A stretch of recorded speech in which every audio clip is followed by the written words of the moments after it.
Welcome, everybody. I'm Bill Griffin. I am your teacher for tonight and the next 2 Wednesday nights. And we are working our way through the first part of Genesis. Last week, we focused mostly on Genesis 1 through 3, and we did a very quick run through because I wanted to focus this class more on 4, 5, 6, 7 through 11. We'll see how far we get. I'm going to do a little review because there are a lot of things that we talked about last week, and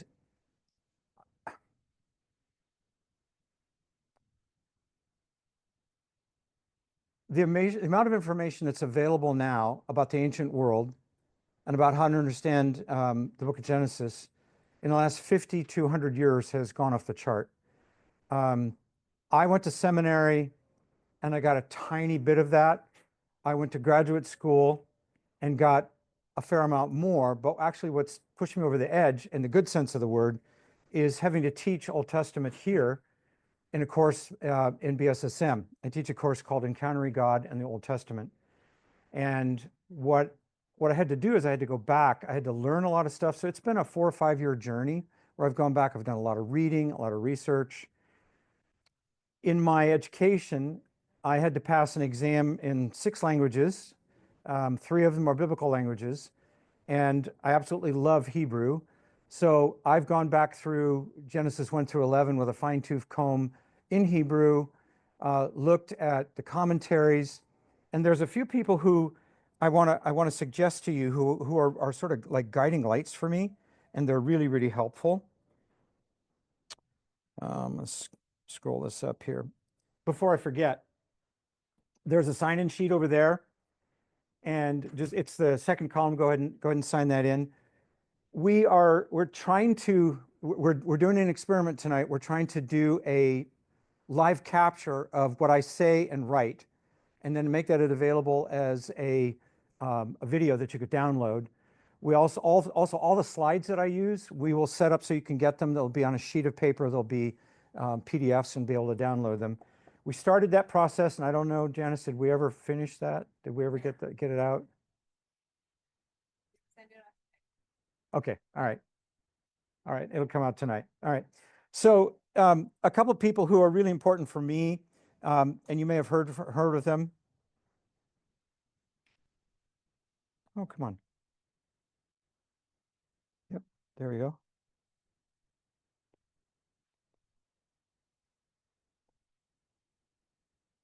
Michael Heiser.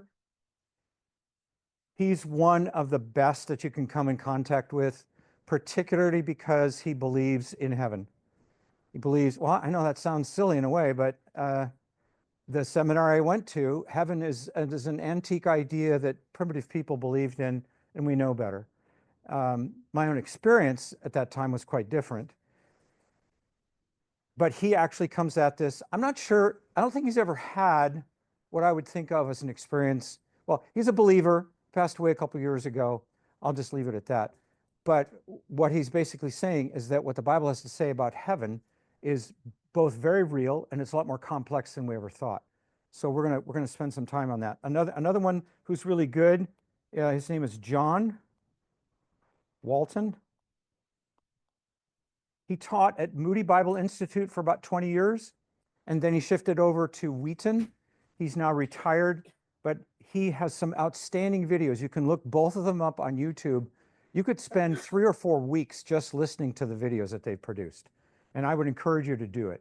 It's really, really good stuff. Both Michael and John have published a number of books. I wouldn't even want to guess, at least 10 books each, and they're all worth the reading. They will enrich your understanding of the Bible and make your life in God just that much richer and more powerful. And then this guy, who you probably know through the Bible Project, Tim Mackie.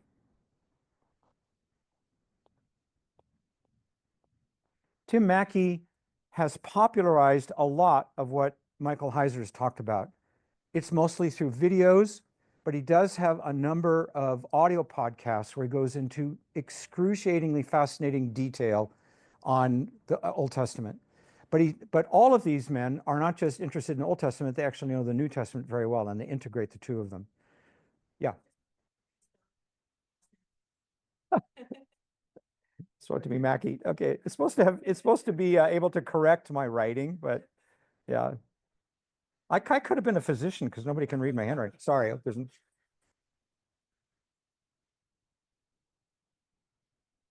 Tim Mackie. I believe that's the way you pronounce it, spells it. If you go to Bible Project, their videos are. Anybody watched any of the Bible Project videos? All right, do it. And they have both beginner level, so they go through all of the books of the Bible. They're 7 to 8 minutes long as a summary of each of the Bible books. They're in multiple languages, but then they drill down and they have a really excellent set on Genesis 1 through 11. I agree a lot with what Tim says. I have some different takes on things, partly because of my experience. My wife and I have been going to Bethel. She started right away. We moved here in 2003, August 17th of 2003. It took me a couple of years. I was in the Jesus movement, baptized in the Holy Spirit at 18 in 1972. Then I got too smart for God when I went to seminary. It's a long story, but I love Bethel. I love the whole movement that we're involved in. And my goal in life is to equip as many people as possible with a really thorough knowledge of the Old Testament, because when you actually do this, it basically, you go, oh my gosh, it's real. It's not just something they teach at Bethel. This is real. That's what we're talking about here. So the ministry, the image that God gave me is and this is very biblical, heaven and earth coming together. So what I do is supernatural scholarship. We talk about the supernatural. I will occasionally bring in my own experiences, but it's more the fact that in the ancient world, actually, in the ancient world, in most of the world, except in the last 300 years in the Western world, people believed in an unseen realm. It was a basic part of the way they looked at the reality. It's still true. And what's happening right now is it's coming back. It never really went away. There's all kinds of crazy things that happen in European history, particularly, that are where the Holy Spirit would sort of burst through like a volcano. But we're experiencing right now a re-enchantment where the interest in spiritual reality, the reality of it is coming back in a major way, in some odd ways at times too. So anyway, these are people that have been very, very informative for me, and I recommend them to you. The list is growing, but these are the ones that I would recommend right off the top. They're on YouTube. Actually, they have an app. You can get the app and you can see all the videos are available on the apps. You can watch them on your phone. It's okay. It's kind of small. On an iPad or a regular computer would be better, or put them on your big screen TV. Oh, here we go again. Wow. Okay. Could we find anybody? Okay. I'm just going to have to do it over and over again. Okay. Consider it all joy when you encounter various trials, knowing the testing of your faith produces endurance. And let endurance have its perfect effect, that you may be perfect and complete, lacking in nothing. But if any of you lacks wisdom, let him ask of God. Okay, Lord, what is going on here? Please heal our system here. Okay, so we'll just restart it. You guys are so patient. I love this. All right, so here's what we're going to do tonight. This is where we're going to go. I'm going to do a little review of Genesis 1 through 3. So I'm going to jump back and forth from the Hebrew and English text, and then I have some slides. I have way too many slides, and I'm really tempted to show them all to you, but I won't. It would, you'd all go to sleep in 10 minutes. But I will give you the slides, so you can go through them on your own. They actually have enough information that way that I think they'll still be helpful. When we're looking at the Old Testament, we come with a set of expectations because of the culture we live in and the way we look at things. And it occurred to me that often we come to Genesis 1 through 11, and we're expecting something like a documentary by PBS or somebody, National Geographic.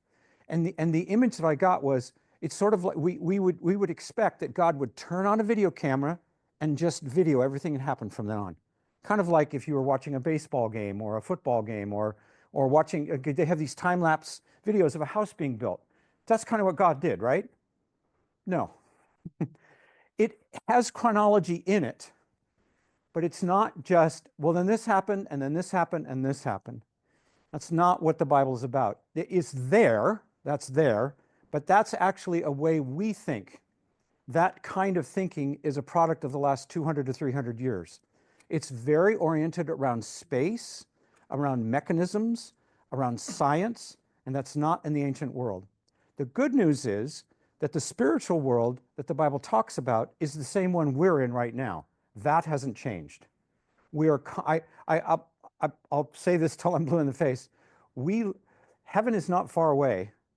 It's all around you all the time, and it's actually inside of you. You are swimming in heaven. You just don't know it. And I mean, this is one church where people talk a lot about heaven.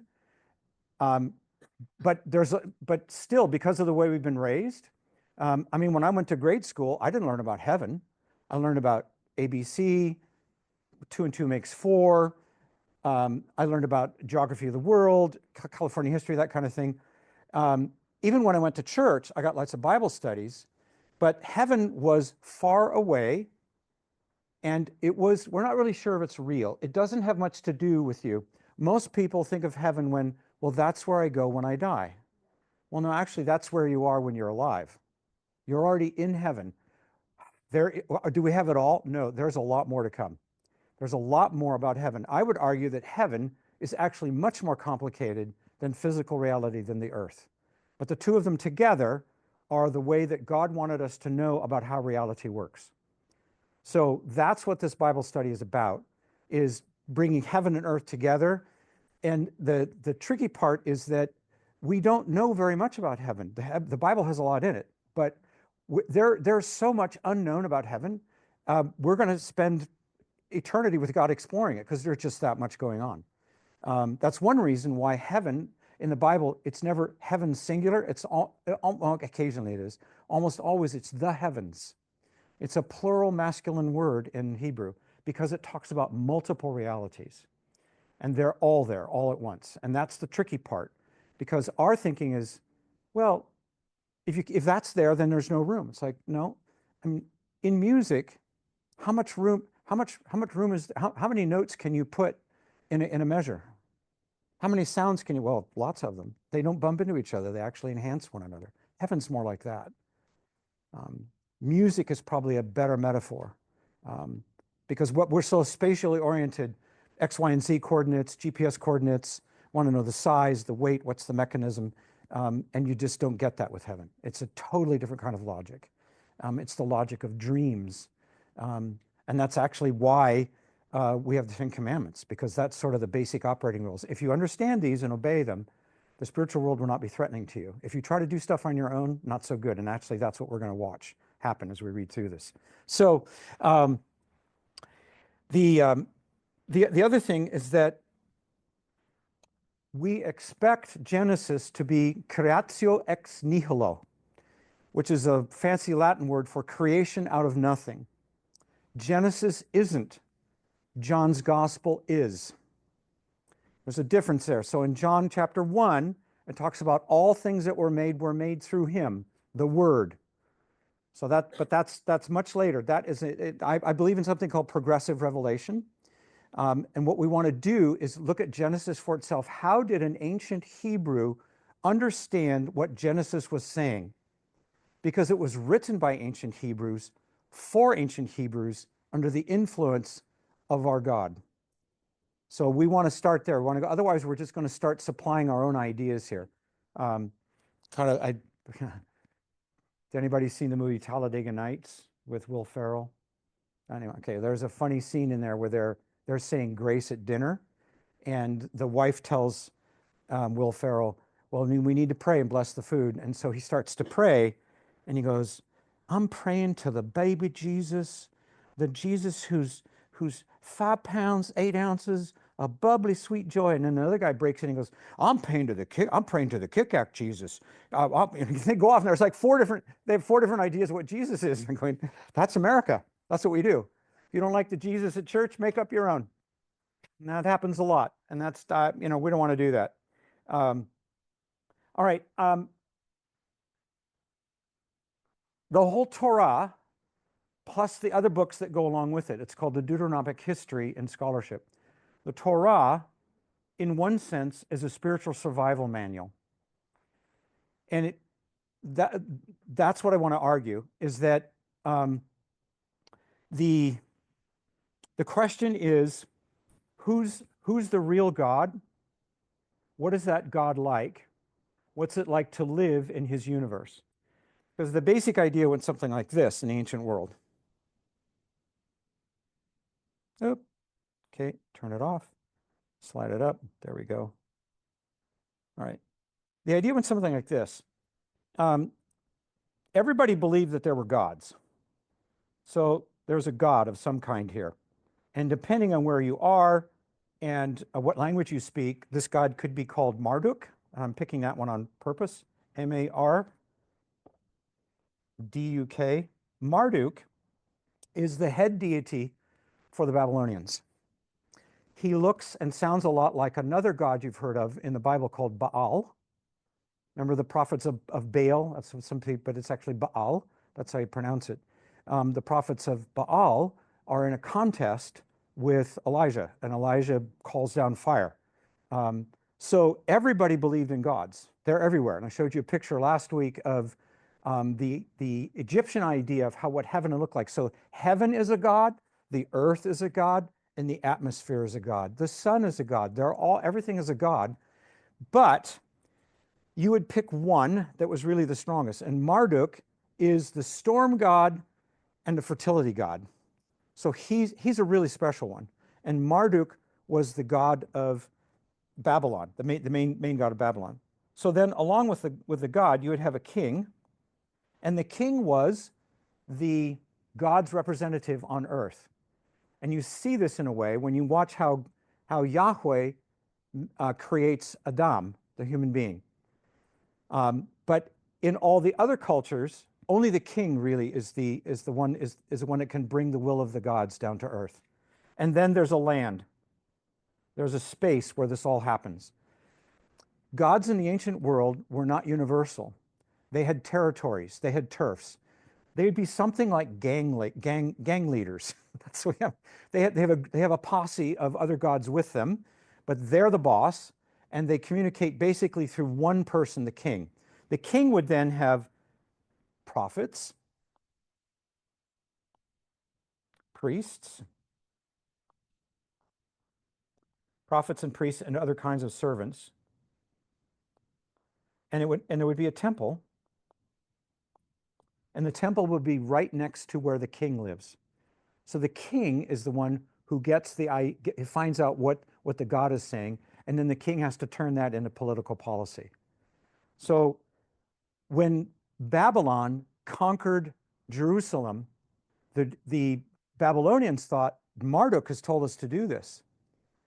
And when they won, when they beat the Jews and took over Jerusalem and carted all the people and all their stuff away, they go, you're Yahweh, not a god at all. Obviously, our God is real because we won. So earlier this evening, I was showing a videotape of a computer reconstruction of the city of Babylon. It was an incredible archaeological feat. It was one of the most beautiful cities in the ancient world. And in the very center of it, they had a giant garden, and it was called the Garden of Delight. Do you know what the Garden of Delight is called in the Bible? You know, Eden. Eden means delight. So it's actually should be translated the Garden of Delight. And so the Babylonians had one in the center of their city, and it had a column of water coming up, and it flowed out in 4 directions, like the Gihon, the Pishon, the Tigris, and the Euphrates. So the Babylonians are the big bad boys on the block, and their God has beat all the other gods, particularly the God of the Jews. Now, if you read the Bible, you get a very different picture, because God says, he tells his people over and over again, there's going to come armies from the north, and they're going to overtake you because you've disobeyed me, and because you've gone in such a wicked direction. this whole, they're going to destroy it. They're going to cart things off. He describes it. I mean, multiple prophets say this over and over again, but the people don't really believe it. Well, then it happens. But the biblical understanding of Nebuchadnezzar and all the other gods that come down after the Persian kings they're simply God. They are, in a weird way, God's anointed. He uses them to carry out his will. And Ezekiel has Yahweh leaving the temple in Jerusalem and flying over to Babylon. So because Yahweh does have a land and does have a people, but the earth is his and the fullness thereof. So you have a very different picture of God. And what the New Old Testament is about, well, most likely our the Torah that we have right now, or the Torah that's come down to us, the Torah is the first 5 books of the Bible.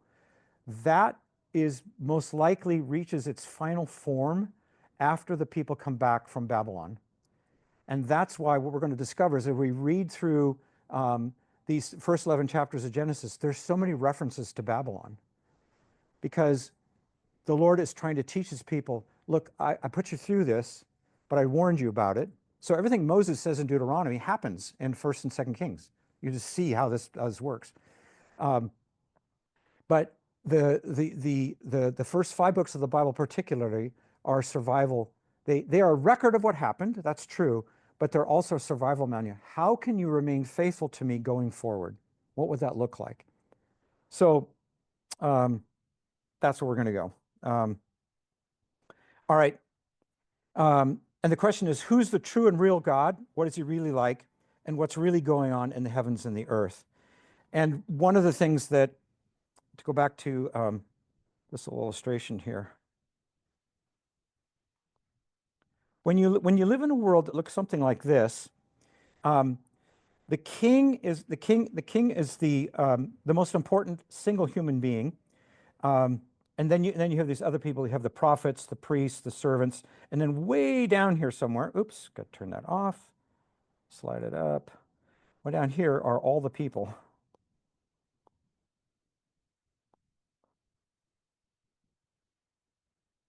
Unless you were the king or one of the royalty, you really didn't count. If you think of a chessboard, interestingly enough, chess comes from Persia, which is where the Medes and the Persians.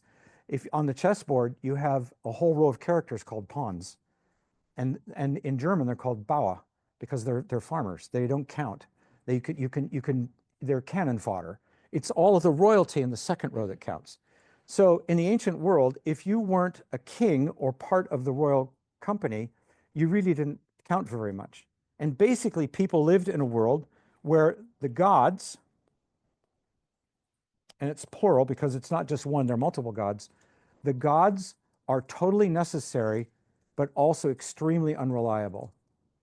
They are, they're like mafia, actually. And you buy them off with what we would call offerings.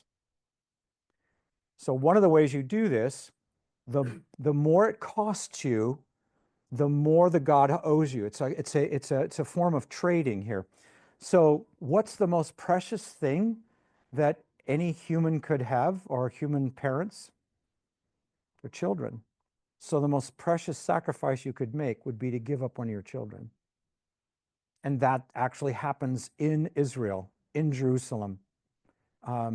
You have worship of Chemosh. You have people Moloch. You have people sacrificing their children. So the gods are not to be trusted. And if you aren't a god, you're basically a slave. Oh, come here. And you are at the mercy of the gods. Basically, in most of your life, you're a victim. You really don't have much say. You don't have any kind of agency. So I'm painting a picture of pagan beliefs so that you get an idea of the competition, but how it's hard to get past this, how thoroughly people believe this. These are gods. I'm just a little person. I'm not a king. I'm not a priest or prophet. I don't know what to do with them. I just have to shut up and do my job and make sacrifices periodically. So it's kind of a miserable life. And what you get in the Bible is a very different picture. You get a God, I don't need your stuff. I own the cattle on 1,000 hills. I don't need your stuff. I'm not in need of it. I want you. I want you to worship me and know me. So it's a very different picture of God. But that's actually the two different pictures of God are in contest with one another. Okay, so let's go back to here. All right. What we talked about last week is that Genesis 1 and 2, Genesis chapter 1, verse 1 through chapter 2, verse 4, it's a unified story, and it starts out with a chapter heading, and I think it's probably better to say when God began to create the heavens and the earth. So it's like the bold chapter heading, and then the first sentence starts. So you have a step-by-step description of how God brings order out of chaos. First light, so you have time, then you have the earth itself. The Holy Spirit is hovering over it. Actually, let's just go there. We've got time to do this. I mean, let's read the Bible. That's what we're here for, right? Okay, let's go back up here. Let's go to chapter 1. Okay. And catch up. It's probably better to translate it when God began to create the heavens and earth, or when God first created heavens and earth. The earth was out shape and empty, and darkness was over the surface of the watery deep, but the Spirit of God was moving over the surface of the water. The image of a watery deep and darkness, if you look at the mythology of the creation stories of Egypt and Mesopotamia, they're all pretty similar. You have this sort of churning mass of water. In the Babylonian story, there are two gods. There's fresh water and salt water that are mixing with one another, and they give birth to the first generation of gods, and a second and third generation, and then the gods fight against each other. They are, it's sort of like a bad version of Game of Thrones. The gods, they don't get along at all. But here you have a totally different picture. There's no combat at all. And the earth was tohu wabohu. I talked about that. This is a really interesting, this word tohu means something that is in total chaos. And it can be used in a setting where you're talking about watery chaos. And I described the Atlantic Ocean at night in the middle of a storm, or the Mediterranean in the middle of a storm. The Jews were never really good sailors. They didn't do that very well. That was the Phoenicians that sailed. The Jews were not really into sailing. For one, sort of culturally, they just never really did that much. But the other image that you get of tohu wabohu is a desert, a terrible desert where you're totally isolated from anything that can help you survive. So it basically means something that's terribly disordered to the point of chaos where you can't live. John Walton talks about these. He says there's 3 phases, and I like the way he does this, so I'm going to borrow it here for a second.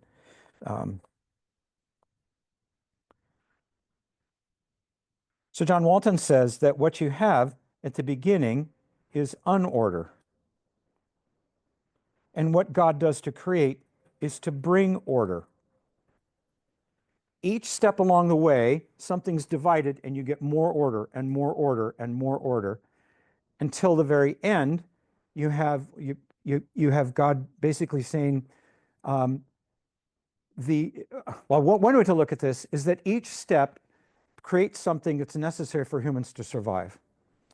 But at the very end, it talks about God, and God rested from his work. Actually, because of the word Shabbat, let me see here, sorry.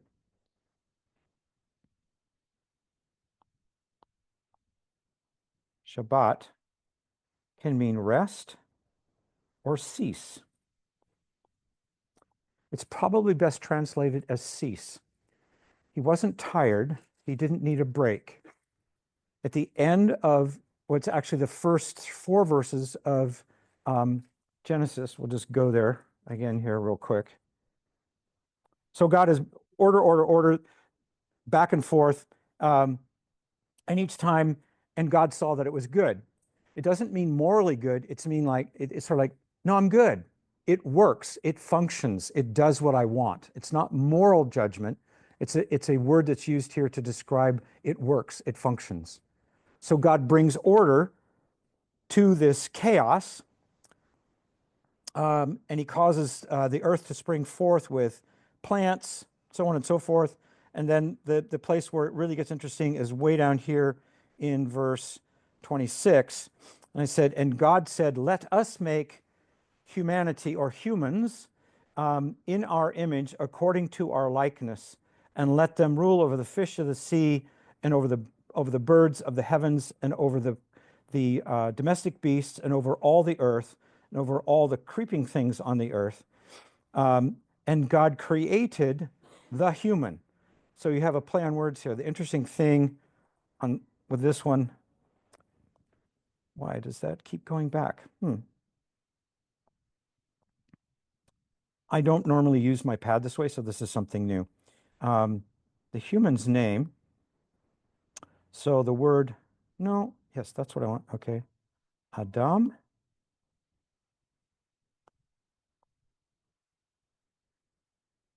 Let us make Adam. And Adam means humans. Or it can mean humans or human. It depends on what verb it has with it. But it also can be an actual name. But basically, anytime you hear the word Adam or Adam, it means human, which is interesting because very shortly after this, you have Adam and Eve, but Eve's name, Hava, means life. So their names are, it's not Sally and Sue. Their names are archetypes. They describe what they do and who they are. So you have Adam, if you add one letter on it to it, it's called the Adamah. That means the ground or dust. So when it says that God made the man dust, it doesn't say from the dust, it just says made him dust, because dust, we find out later on, is not, let's see, I don't know what the chemical composition of dust is. I'd have to look that up. It'd probably be silicon, whatever's available in the dirt around you. But dust actually means mortal. From dust you've come, and to dust you return. It's a metaphor for being mortal. Because what happens, again, this is all tied into the way they live their lives. When you die, in the Jewish world, you take the bones and you put them in a cave, and you wait a few months, and then you collect the bones. But when you go in to look at the bones, what do you find with the bones? Dust. Sometimes the dust is blown in, but that's a non-living, so it works. So probably the best way, the pun, so it works in Hebrew. Adam is from the Adamah, Adam is from the dirt, and it's actually, the dirt is kind of orange colored. So you could call him rusty, or you could call him dusty. I'm trying to think of an equivalent that would sort of get the pun across in Hebrew. And we're going to talk about that tonight, is that most Hebrew names have puns in them. They're word plays, and they reveal something about the character of the person, but it's really more like a puzzle. How is this name going to play out? And you actually have to, this is the way Hebrew storytelling works. They don't always tell you at the beginning. You've got a clue, and you have to listen carefully and put the clues together to figure out what that name means. Because often what happens is that they have a name to a certain point, and then they have this incredible encounter with God, and their name changes. Because now they're really different. So your name does something, it expresses something about you, talks about who you are, but then do you live according to it, or do you get renamed? So the names are really interesting. So anyway, there's this sort of pun here. Adam is from the Adamah, but Adam here means the human. Let's make a human. Let's go back to here. Let's make human. Let us make human. So it is a generic category. It doesn't mean that dude named Adam. It's much bigger than that. It's an archetype. It's a type of being. And then the question we talked about last week is, who's we? Who's the we? And your answer is, right off the bat, the first answer would be Father, Son, and Holy Spirit, right? Not yet. Not yet. You don't really get the Trinity until the New Testament. Again, progressive revelation. God, you have to go through a kind of a process. Part of the challenge would have been if you live in a polytheistic society and you talk about three that are one. I mean, that blows my mind right now. And I've been living, this is 2,000 years ago. Because the Jews, it would have been a challenge like, so we have three gods? Actually, what I think, yeah, I don't know if we'll get there in this Bible study, but there's actually two Yahwehs. There's a Yahweh who seems to be far away, and there's a Yahweh who's right in your face, almost literally. It's the doctrine of the two Yahwehs. Yeah. Is there any room in your teaching about like base Bible talks about the pre-Adamic race? Is there any truth to that? Pre-Adamic, no, I don't. Some people say that there's actually division. So if you go back up to the beginning of verse here, in the beginning, God created the heavens and the earth, and they call it the gap. So they fill in, there's a war that goes on, and it's not till much later that you get to the rest of Genesis. I'm sorry, you have to come to the text with that. You don't find it in the text. When you read the Bible, you have to read the Bible that's actually there. Don't go inventing stuff. Make sense of the narrative that's there. Don't start adding stuff in. There is, well, let me come back to this. So let us make the they. We talked about this last week. We used Psalm 82 as the. It's not the only place, but it's one of the most important. What we're talking about here is it's called the divine counsel. Now, this is somewhat controversial. I don't think it's that controversial. And when we do, we're actually going to compress. Next week, we're going to do a little bit of chapter 5 because to be honest with you, there's not that much going on in chapter 5. It's a lot of genealogies. I geek out on it, but I don't think you'd find it that interesting. So we're going to go into 6 because that's really juicy. So in chapter 82, God stands in the assembly of the gods. In the midst of the gods, he renders a judgment. Wait a minute. There's God and there's gods? What is that all about? Well, it's not Zeus and Apollo and all those others. It's not that kind of thing. But what you see throughout the Bible is that Yahweh is absolutely unique. He creates a lot of spiritual beings that we mostly know by the word angel. Although, to be honest with you, an angel, a malak, is a messenger. There's lots of other kinds of angelic beings or divine beings. A malak is only one kind. Messenger is actually pretty low on a totem pole. There are princes, there's warriors, there are throne guardians. This would be one of those things where if you want to know more about this, go look up throne guardians and Michael Heiser. That would be fun. So anyway, in Psalm 82, how long will you make unjust legal decisions and show favoritism to the wicked? Because these divine beings are leading nations, but they are unjust in the way they're doing it. So at the very end here, I thought, you are gods, all of you are sons of the Most High, yet you will die like mortals. So these disobedient divine beings will be judged. And we actually see that. Go look at 2 Peter and the book of Jude. You read that stuff and it'll blow your mind. And we'll get there. That's not today. So what you have here in Genesis 26, let us make, is Yahweh and his divine counsel. Think of the book of Job, the sons of God gathered. So they are God's messengers. They're servants of various kinds. They have a hierarchy. But Yahweh made so just as he made lots of humans on earth, there are all kinds of spiritual beings in the spiritual realm. And we only know about some of them. And they have amazing powers. But they actually can't do what we do, which is they can come to earth and do earthly things for a short period of time, but they can't live here. We're the hybrids. We're the amphibians. We do both. And Paul says we're going to judge angels, which is pretty wild. That's crazy. Okay. What's that? Oh gosh, there we go again. Okay. Consider it all joy when you encounter various trials. Oh,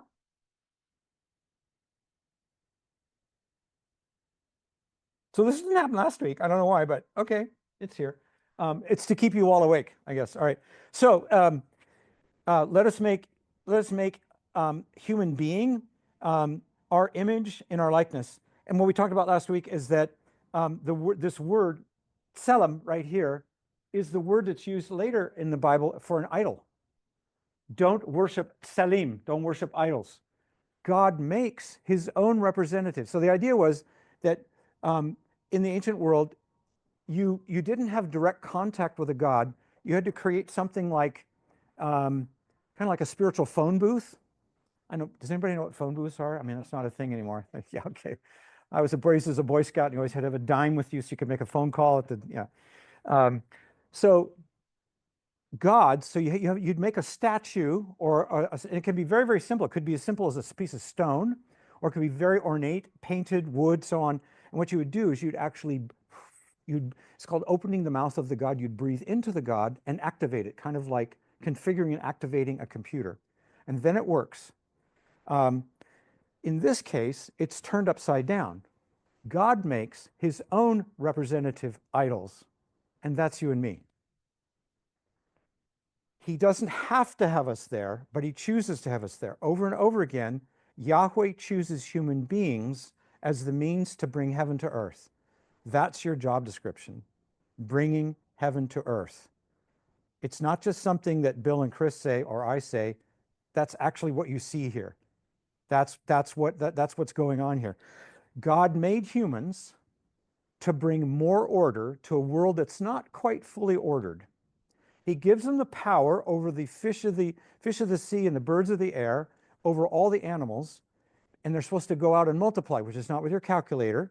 They're supposed to increase and bring order to the world, because the earth at this time is still pretty chaotic.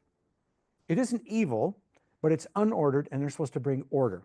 All right, that's our basic job description. So I put it this way: the unavoidable task of every human being is to bring heaven to earth. It's not something that just believers do. Every human being does it. You cannot not do it. And that's the scary thing, because what we do, what we're going to find out as we go through Genesis, is that because most of the other peoples believed, well, only the gods and the kings can do anything, and Genesis is saying, no, even every little person, just these people that God has created and called out, they change the world. They bring heaven to earth in some special way, and it changes everything for everybody from then on. Yeah.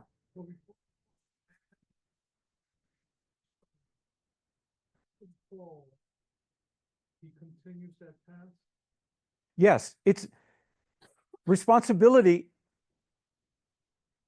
Are you responsible for breathing? Kind of. There's no way you cannot do this. This is the way you've been created. What you do is you always bring something from heaven and bring it out on earth. If you want to make a chocolate cake, so you have an idea of a chocolate cake. Well, in one sense, you've invented that in heaven, because heaven is not just that thing far away, and it's not just where your thoughts are part of heaven. Your dreams are part of heaven. You're constantly engaging with heaven. So you bring something out of heaven, and you very slowly and carefully put the flour and the sugar, and you mix it together, and you bake it, and you come up with a cake. What if you were able? What is like this? You could say to this mountain, "Be moved," and thrown into the sea, because that's where we're going. Are you ready for that? You know,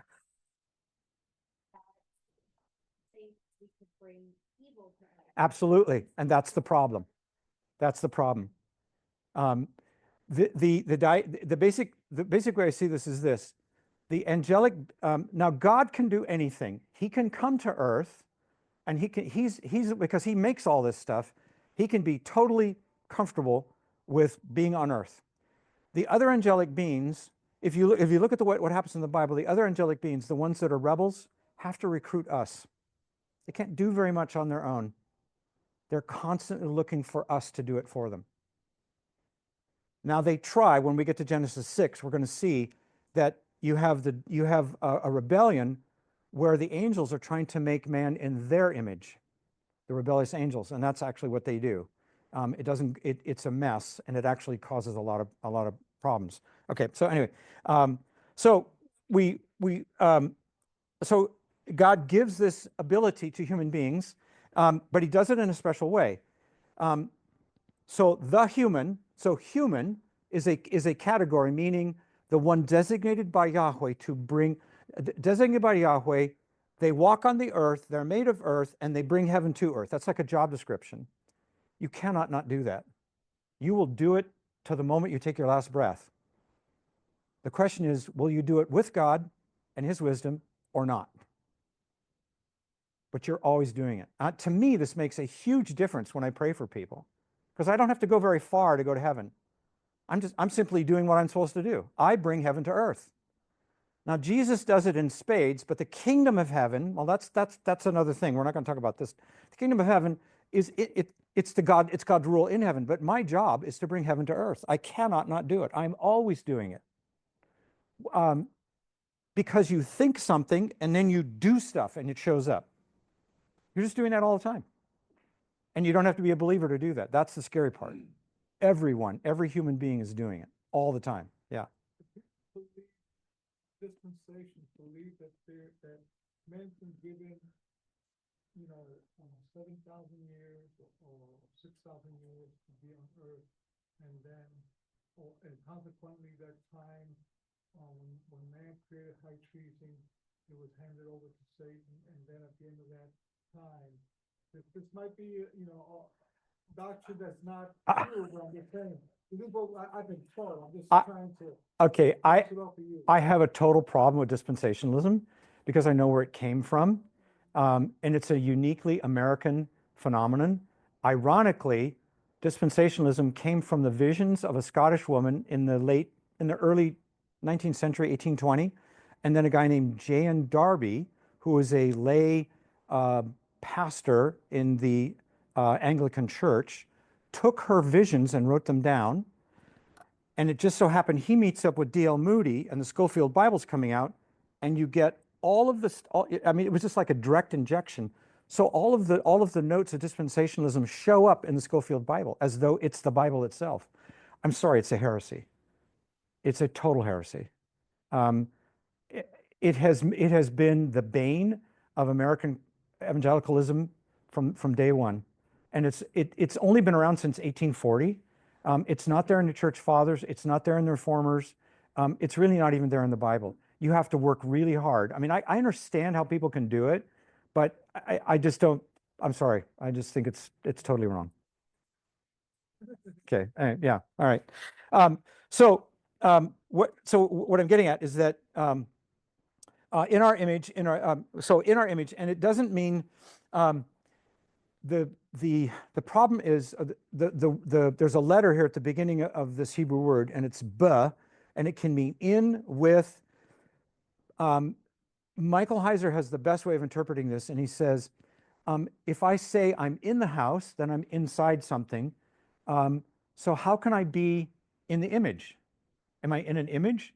The image of God is not a quality in you. It's a proclamation about you. You are the one who brings the presence of God. So he says it's better to say something like, what do? I work in education. I'm an educator. So I am an imager of God. I'm bringing something from the heavenly realm to earth all the time. That's what I do. If you're human, that's what you do. That's the archetype of what it is to be human. But it has more than that, because it's not just that. It's also the fact that Judaism is unique. The Bible's unique in that it's a two-sided thing. You have the male and the female, and it uses those words here. Okay, and God blessed God blessed the human in his image, in the image of God, he created him. Male and female, he created him. So it's, you have her and him are them, but those together are a one thing. It's a unity. I'm not sure how that works, but I mean, I have intuitively, I get it. So the biblical understanding is that you have a two-ness that's a oneness. So it's not seafood, it's not a tuna. It's a, okay, it's the two come together to make one, and then that theme gets repeated in the second story in a whole new way. Okay, we're okay. Let's say so God bless them.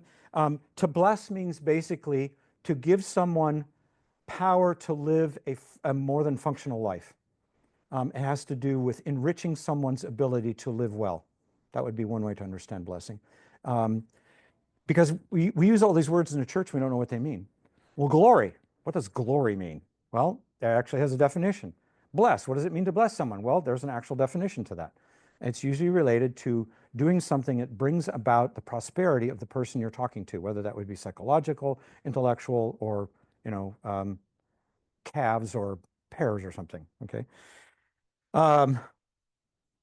Okay, so they are to multiply and fill the earth and subdue it, because it's still pretty raw out there. It's like the frontier. They're to go out there and bring God's order to it.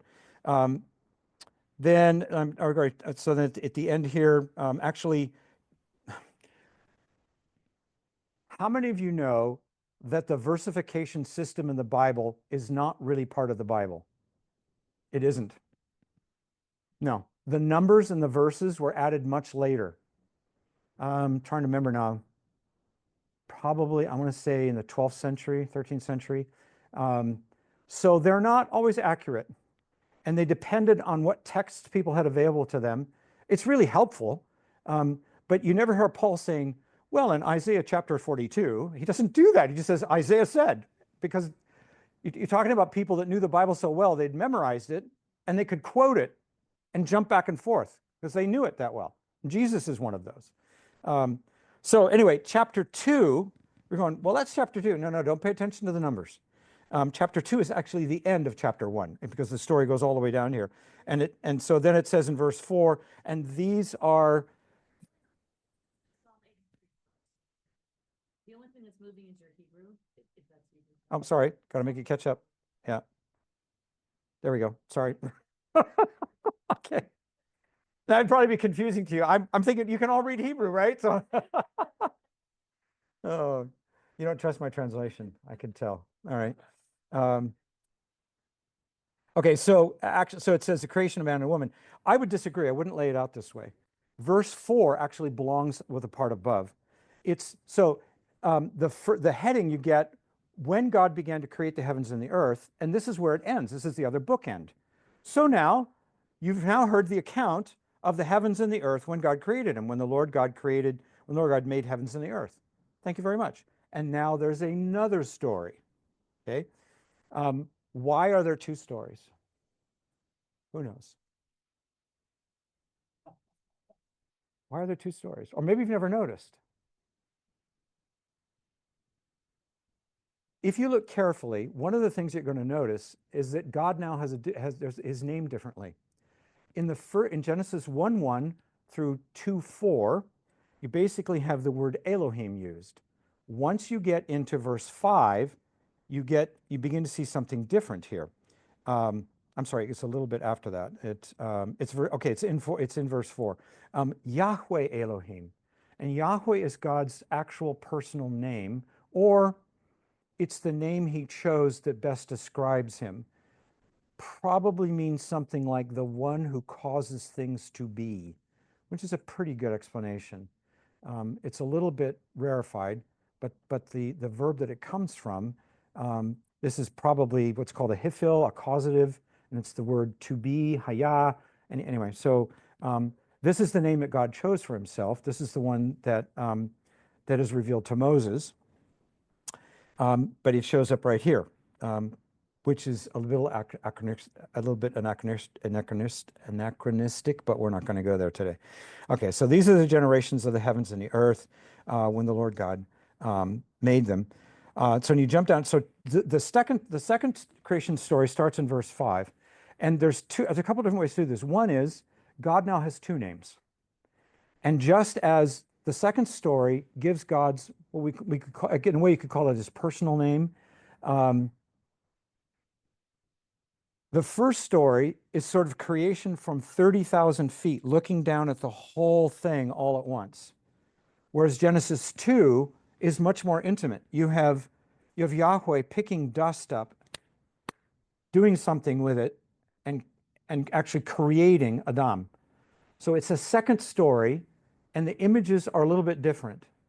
And this has caused all kinds of consternation for people. The problem is not with the Bible. The problem's with you. Well, or probably a better way to say it is that the problem is with, ich hoffe, dass die Deutschsprechende hier das nicht übernehmen. The problem is actually the way certain German theologians thought things should be, and they were disappointed when they weren't, because most of them didn't know how to read Hebrew. The basis is this, and it has to do, it's the way Hebrews think, and it's also a basic way that they write. So in Hebrew, I call it bada bing, let's see, bada bing, bada boom.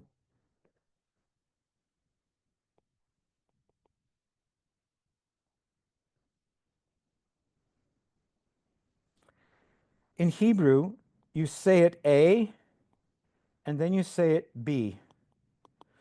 Look at the Psalms.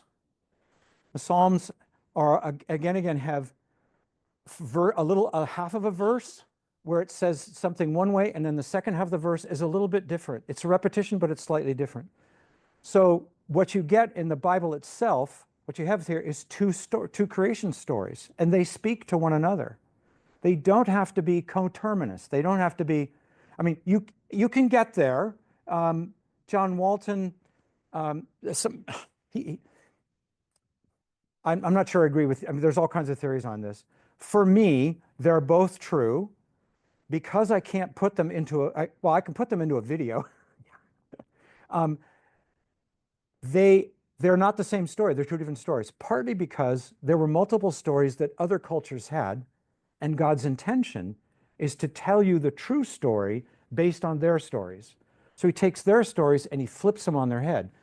For most of the people in the ancient Near East, the stories that are similar to chapter 1 are stories of cosmic combat, where the gods kill one another and create Earth out of the body of the dead gods. So that's Marduk creating the oceans above and the oceans below out of the body of Tiamat. Her name comes from the word tahom, which shows up in the Hebrew Bibles, the deep. So there's a combat. But if you look at the first story in Genesis, there's no combat. It's totally peaceful, because God is not a God. I mean, he can do combat and he can be a warrior, but he's the king. His word, when he says something, it happens. So the first story is to basically retell the story that the other civilizations are saying. So no, there's no conflict. You're not a victim. You're part of my plan. Every single one of you are. I'm bringing order, and your job as my imager on earth is to bring order wherever you go. You bring the order, my order, out of heaven to wherever you are on earth. The second story is a different kind of thing, and this has to do with intimacy. So the second story is very up close and personal. Yahweh actually breathes into the nostrils, which, if you know that, how do you activate a god in the ancient world? The statue part, you breathe into it. Well, here so Yahweh is treating Adam as though he's the representative of Yahweh on earth, because he is. I mean, what they did is, it's like they took the stories, God took the stories and he just flipped the stories on their head. So it's a second story. It has a lot of connections with the other one. He brings order, but the second story is much more personal, and it's I'm trying to think. It's not the documentary style. It's now more like following Yahweh around in his house, because now you're in his house. This is all happening in his own personal residence, which in the way of thinking of the ancient people could have been on a mountain, or it's like an oasis. It is an absolutely beautiful place, like a giant park, full of trees and water. But the picture is one of intimacy, that Adam and Eve are intimately in the presence of God all the time. Now, if I just say, well, God's intimate with you and he just loves you, it's well, okay. But if I tell you a story and I draw a picture for you of you walking with someone, well, that's a whole other level. And that's what this story does, is it describes what it's like to be in God's presence in his own residence. That's pretty cool. Yeah. Clarify, so I would say that maybe the religious story is really what's the introduction to how all. Partly.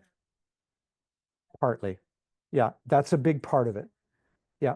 So you said like it was only Babylon, when they were in Babylon that the Torah was finished, or Probably. And I have to be careful here that when it comes to the New Testament, we can actually go back and say, well, we think it was written within this 5-year period, this book, and we have a very good idea. When it comes to the Old Testament, it's very hard to do. was it Moses is responsible for huge chunks of it. So I could imagine him. I mean, again, we don't know because the Old Testament doesn't tell us that much of it. There are places where Moses is supposed to take notes. God's dictating, take some notes here. Okay, that happens.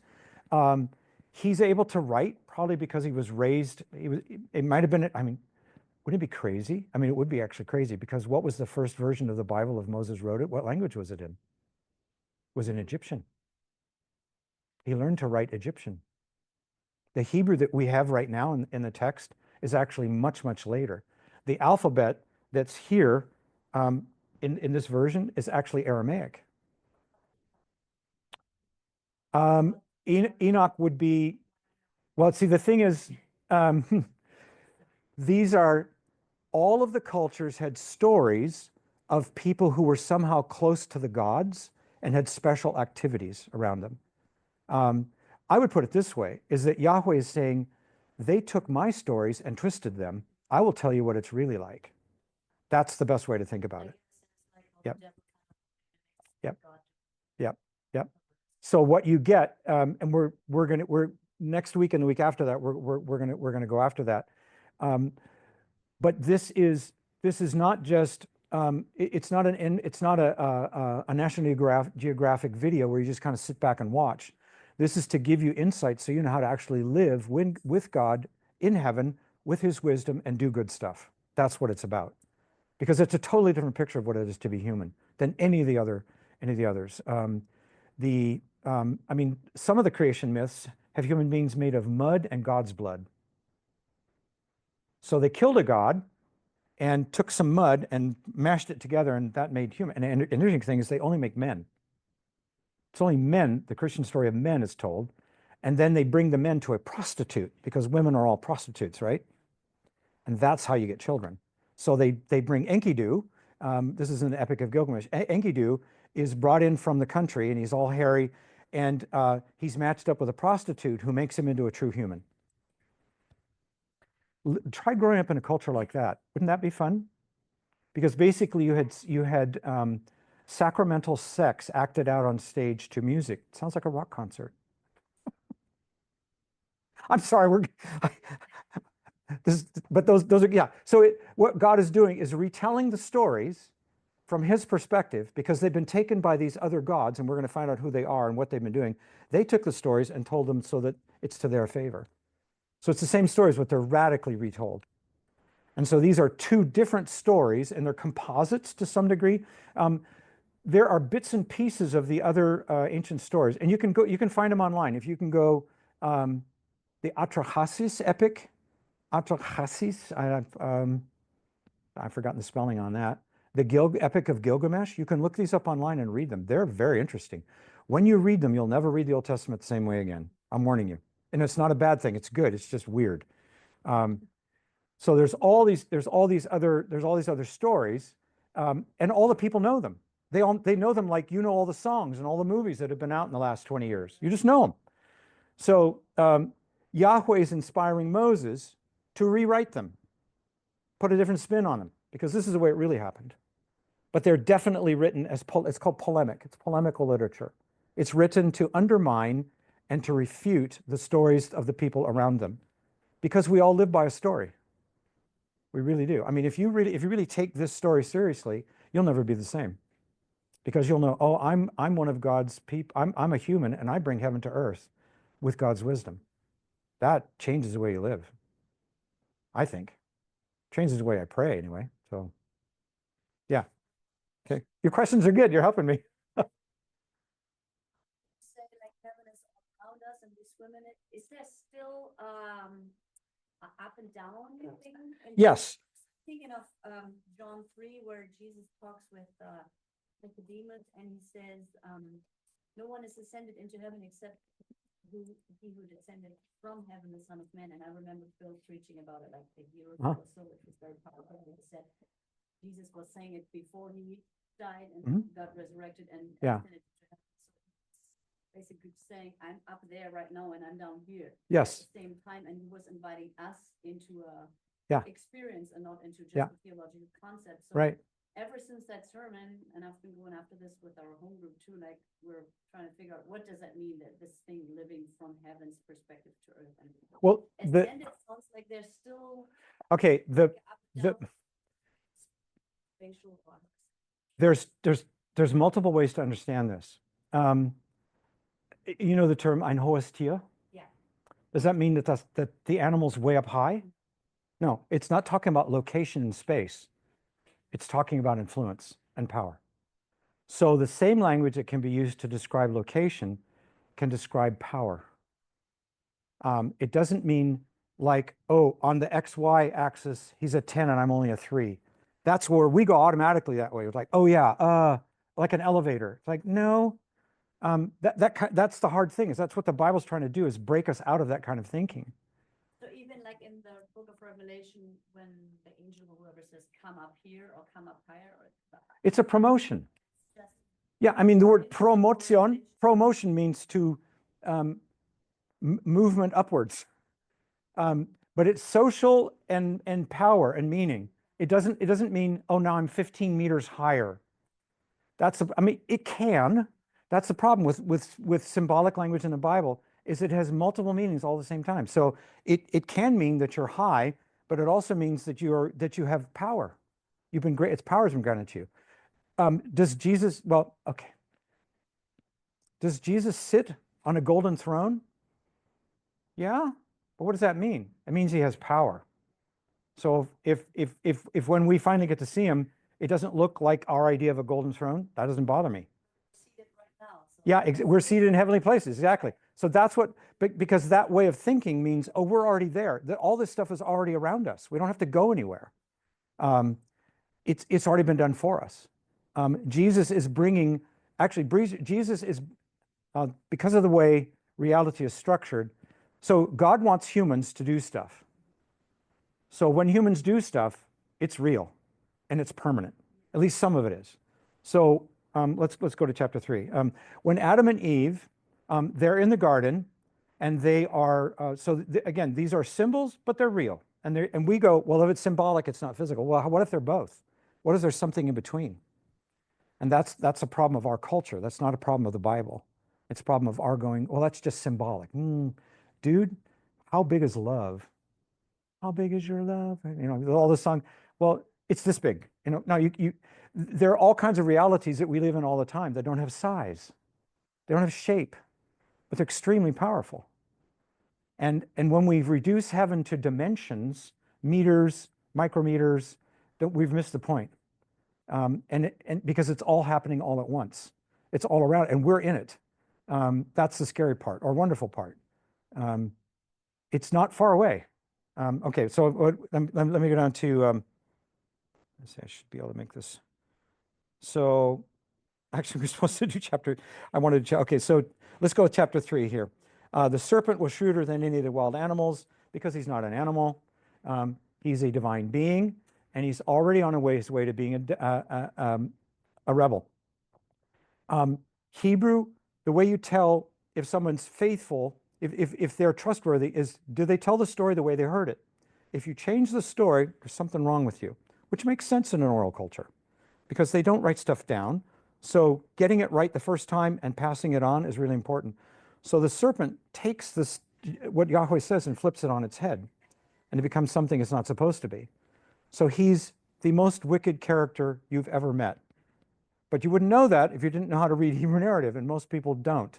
I mean, I don't feel so special because I had to go learn it myself. So the serpent, I believe what we're doing is we're catching the serpent in the very act of rebellion. He'd thought it out, and he set a trap for Eve, in which he tricks her. But this is so. On the one hand, the Old Testament affirms the reality of other spiritual beings that are in rebellion to God. But it also shows that they're not really able to do very much unless they trick a human or get a human to do their will. So his point is to get her to do something he knows. He makes it look like it's going to be a good thing for her. Well, your eyes will be open. So she looks at the fruit and she wants it because it's to be desired for wisdom. Desiring wisdom is not wrong, but wisdom is what they had with Yahweh. When she decided, and then her husband with her, to seek wisdom without Yahweh, that's the first fall. But it's a combo because it's done as a trick. It's done as a kind of bait and switch by the enemy. So you have two things going on here. You have a divine being who takes an act, becomes a rebel, and recruits somebody into his rebellion. But because of what's happened to her now, she's going to die, and then he will own her because he's now going to become the king of the underworld. That's essentially what happens. So let's see.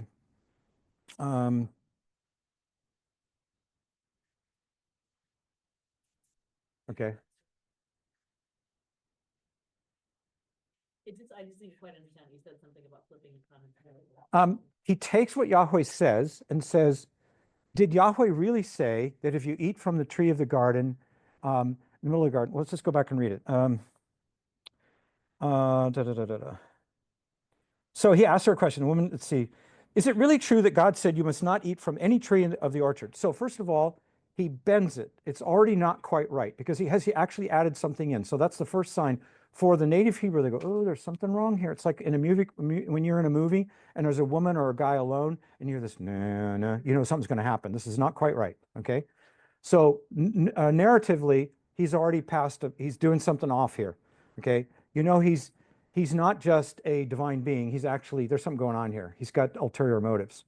The woman said to the servant, we may eat of the fruit from the tree of the orchard, but concerning the fruit of the tree that's in the middle of the garden orchard, God said, you must not eat from it and you must not touch it or else you will die. Okay, now this also we go, something wrong with her because she just added something in.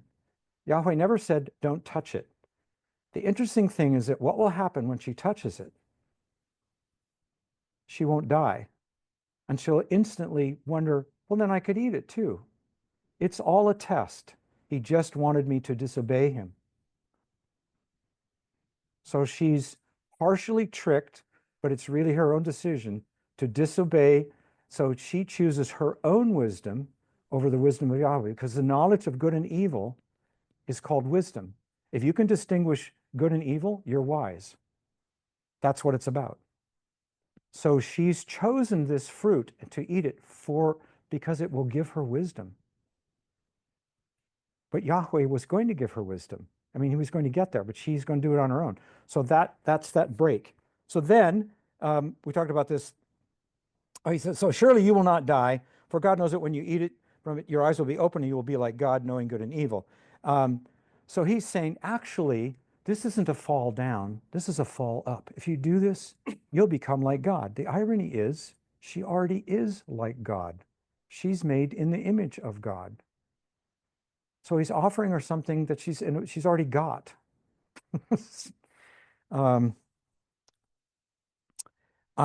Okay, so surely you will not die. When the woman saw that the tree produced fruit that was good for food, was attractive to the eyes, and was desirable for making one fries. So here you have an A, a B, and a C. You could eat it.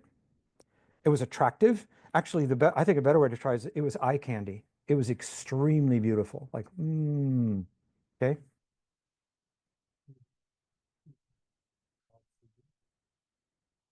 Yeah. Yeah. Um, that's a good question.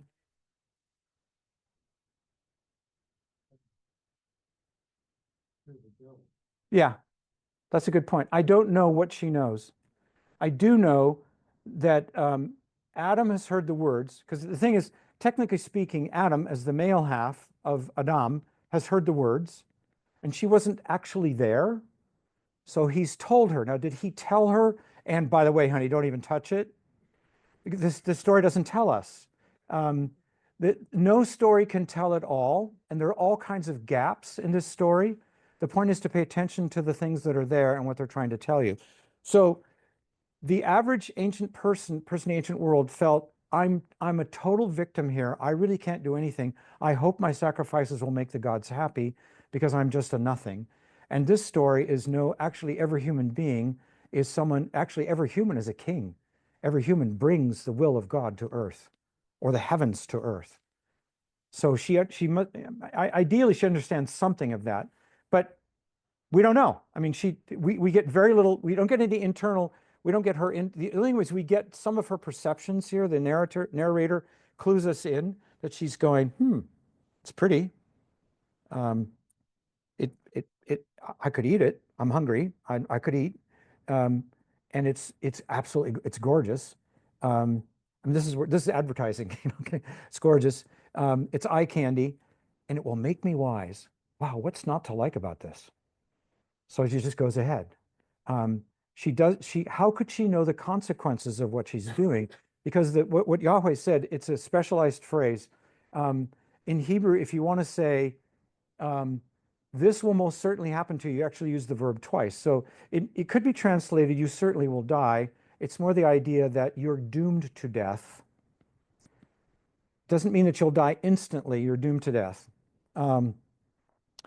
But she goes ahead and tries it in the eyes of both of them, so their eyes are opened. I mean, in one sense, the serpent is operating here as a prophet. This is a prophetic word, so it's an insight into reality from a divine being about the nature of God. But it's the wrong one, and it contradicts what God himself has said. The command was clear, don't eat this. Don't do that. Yes. Yeah. Yeah. Yeah. Yeah.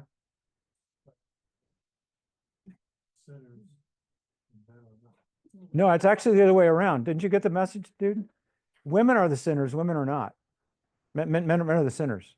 If there were no men on earth, then things would be just fine. So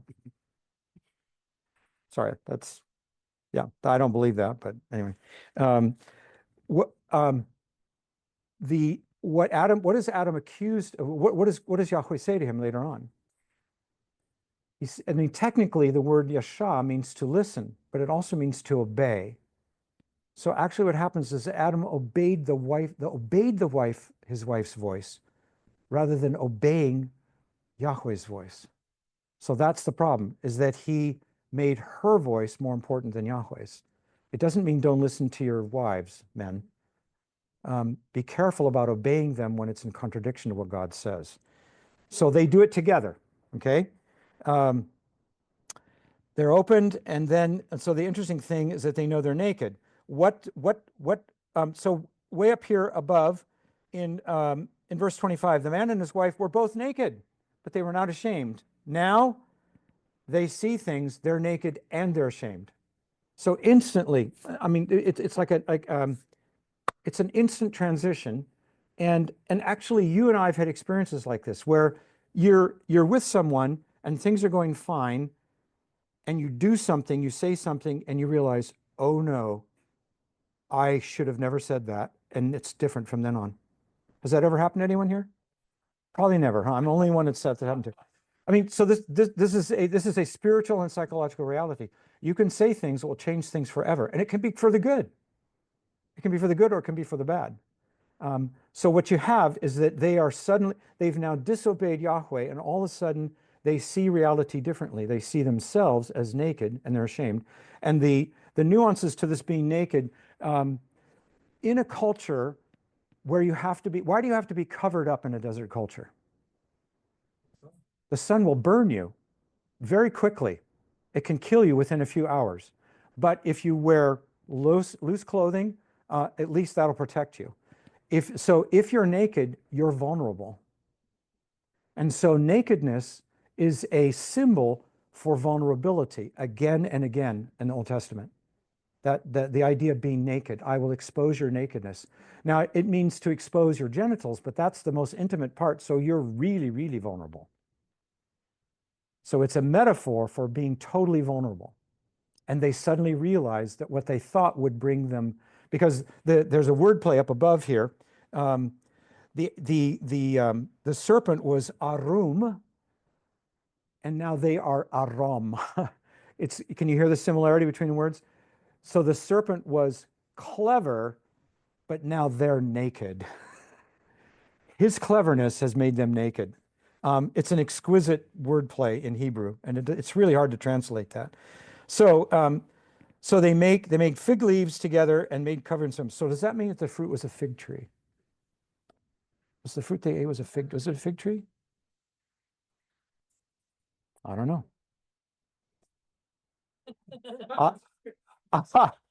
I'll tell you what. My guess is that it was a pomegranate. How many of you have eaten a pomegranate and gotten the juice on your lips or on your clothes? Because it's a stain. It stains you. It doesn't sustain you. It stains you. I don't know. I don't know. It's a fruit. Okay. So then the man and his wife heard the sound of Yahweh God moving about in the orchard at the breezy time of the day. No. What they heard is the storm of Yahweh, like the one on Sinai.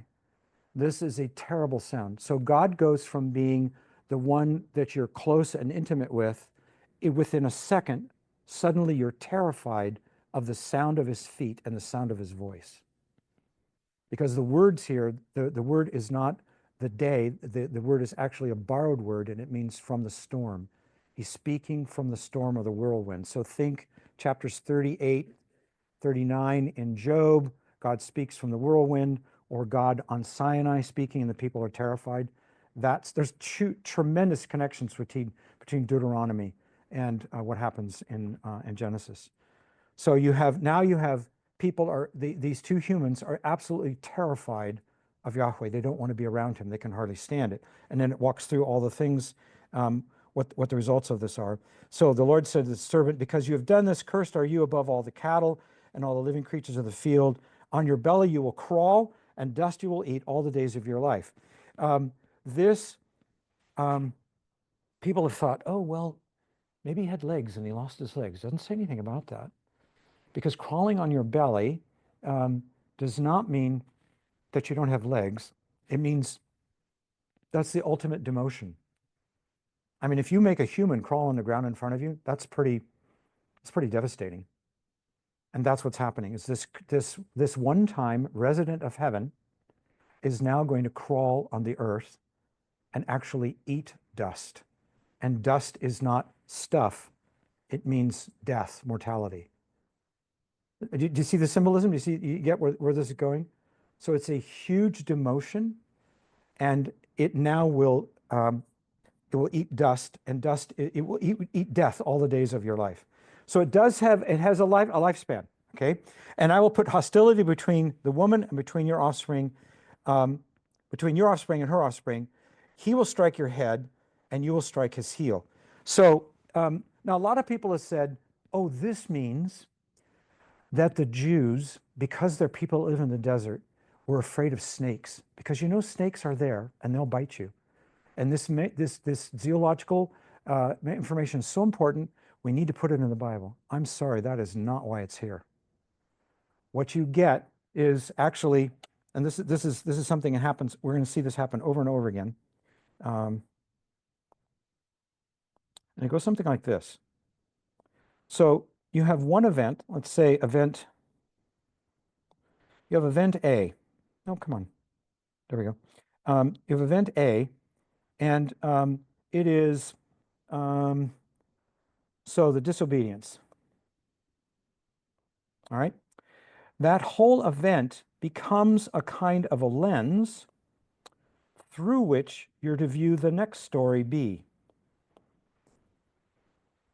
So Adam and Eve have done something that's changed reality.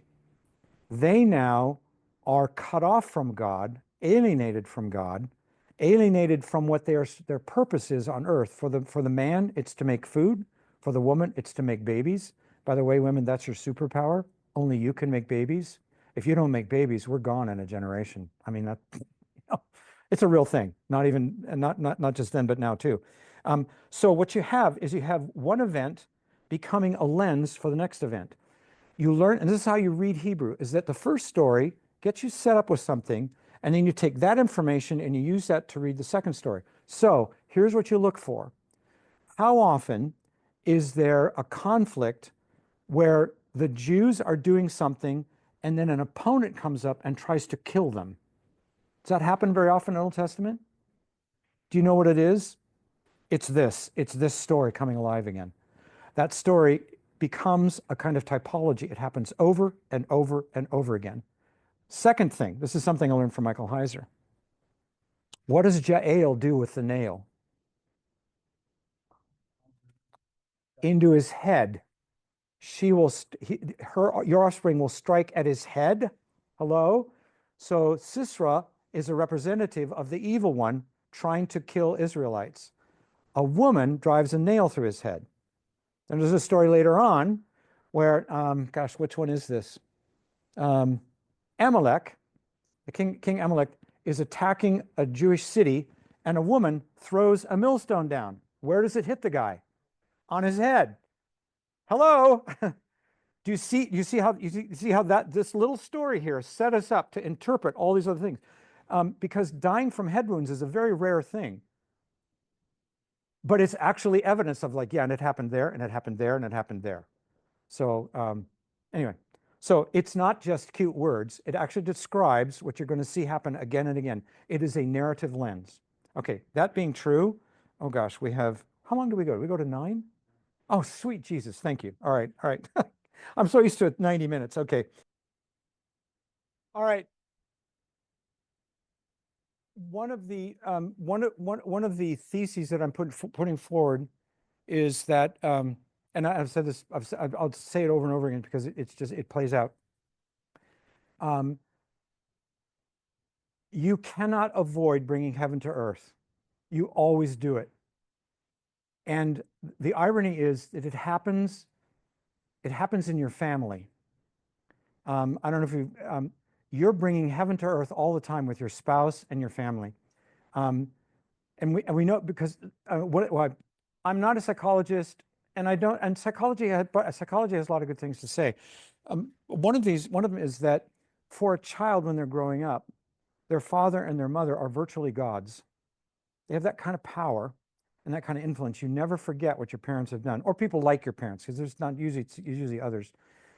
But your parents did things. So in other words, they brought some way of thinking, acting. They acted it out. So they brought heaven to earth, and they created a space that you grew up in. So you grew up, in a certain sense, in their heaven. But not just theirs, because it's all of your neighbors, it's all your city, your culture, the whole thing. And it affects you. It's like when you, I mean, how do they make pickles? Well, they take you take what's the a cucumber, thank you. Gurken. I can think of German words sometimes, but I can't think of the English word. So they take a cucumber and you put it in salt water and you leave it there, and the salt water works its way in, and in the end, you have a pickle. It's not a cucumber anymore.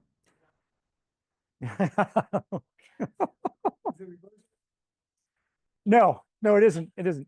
But that's the way. So that would be a kind of physical example of how, because the heaven you grew up, heaven is the invisible atmosphere that's around you all the time, and part of that comes from your parents.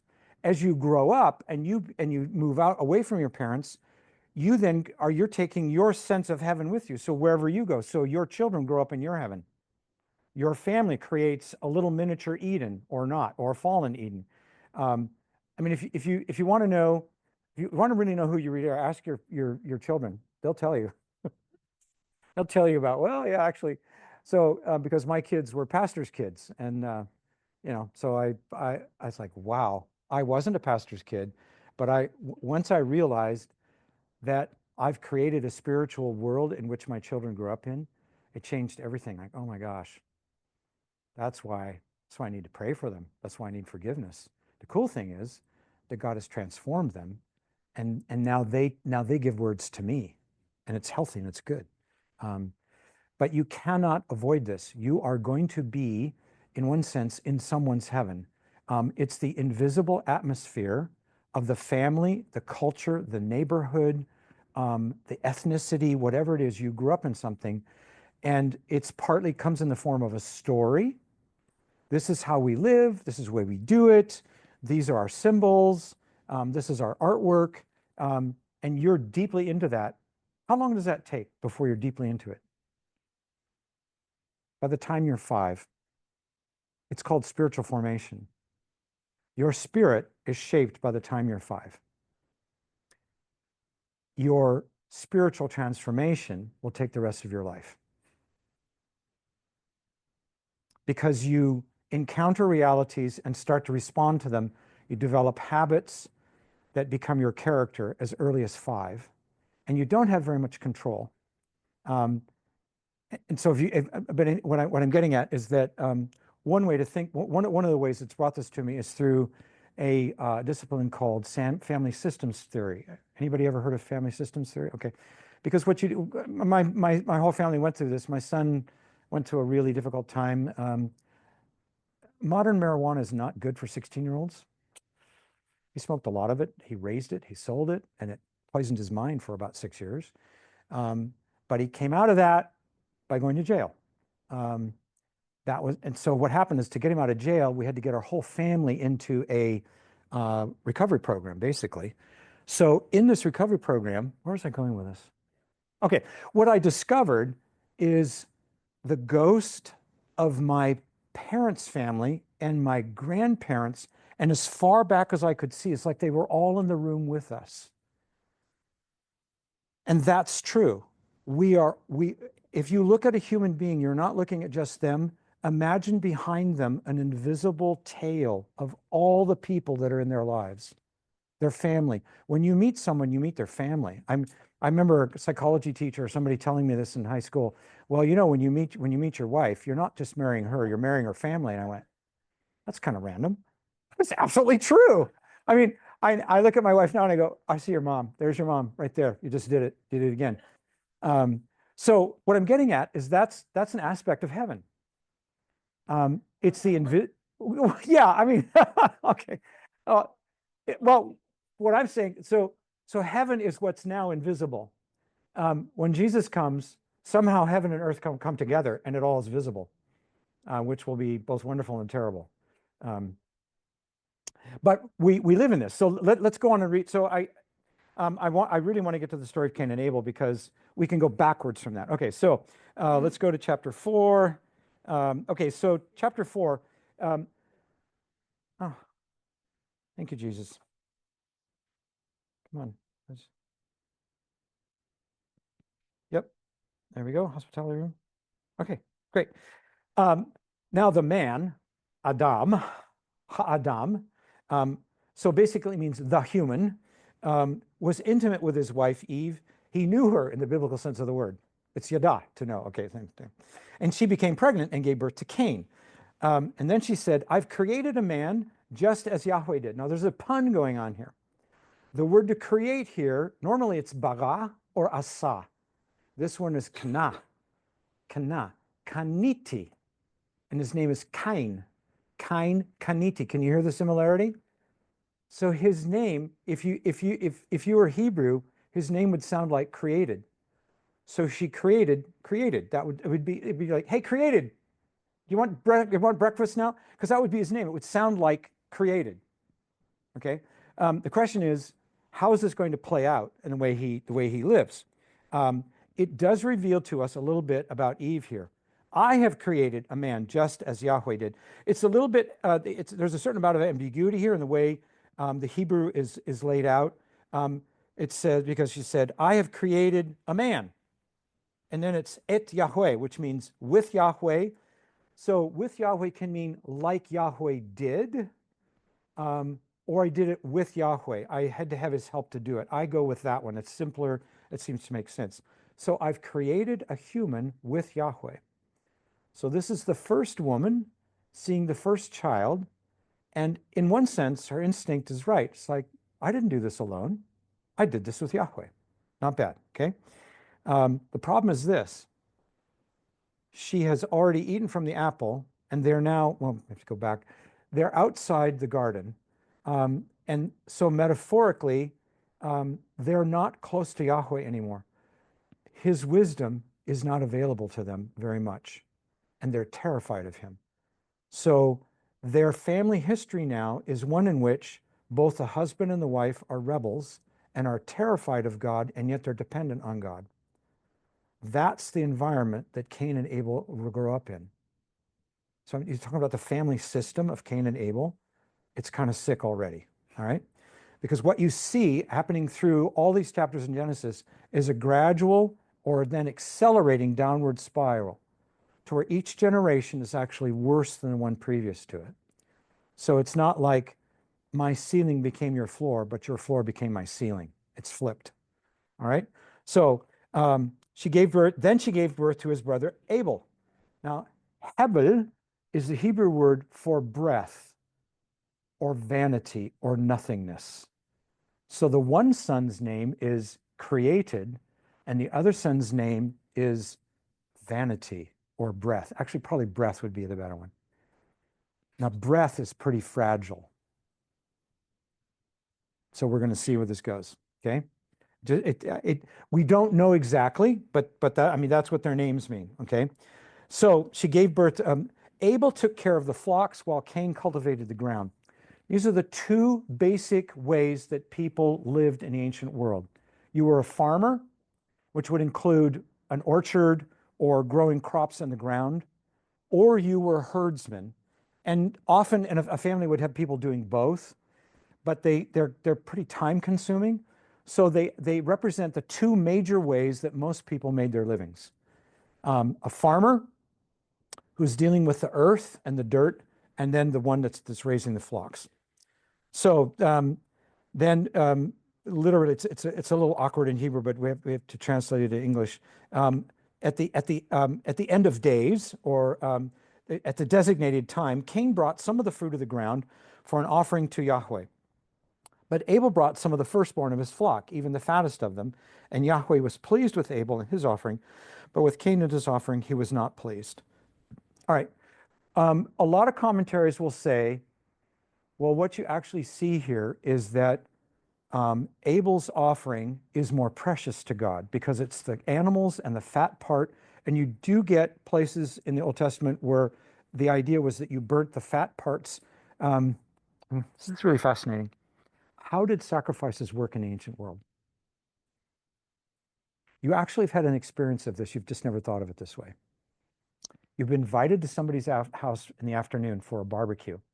You get out of your car and you're only 2 feet from your car and you go, oh my gosh, we're having chicken, because you can smell it in the air, right? Now, technically, your nose is actually encountering molecules that are coming from that meat. You're partaking of the smoke and you're eating it. So in the ancient world, now that's my scientific way of saying it, because the idea was this: when you burn your food, when you barbecue it, and sometimes it was called a burnt offering, so you burnt the whole thing, the gods are eating because the flames consume it, and as the smoke goes up, that's what they eat. It's literally their food. That's the way they thought sacrifices worked.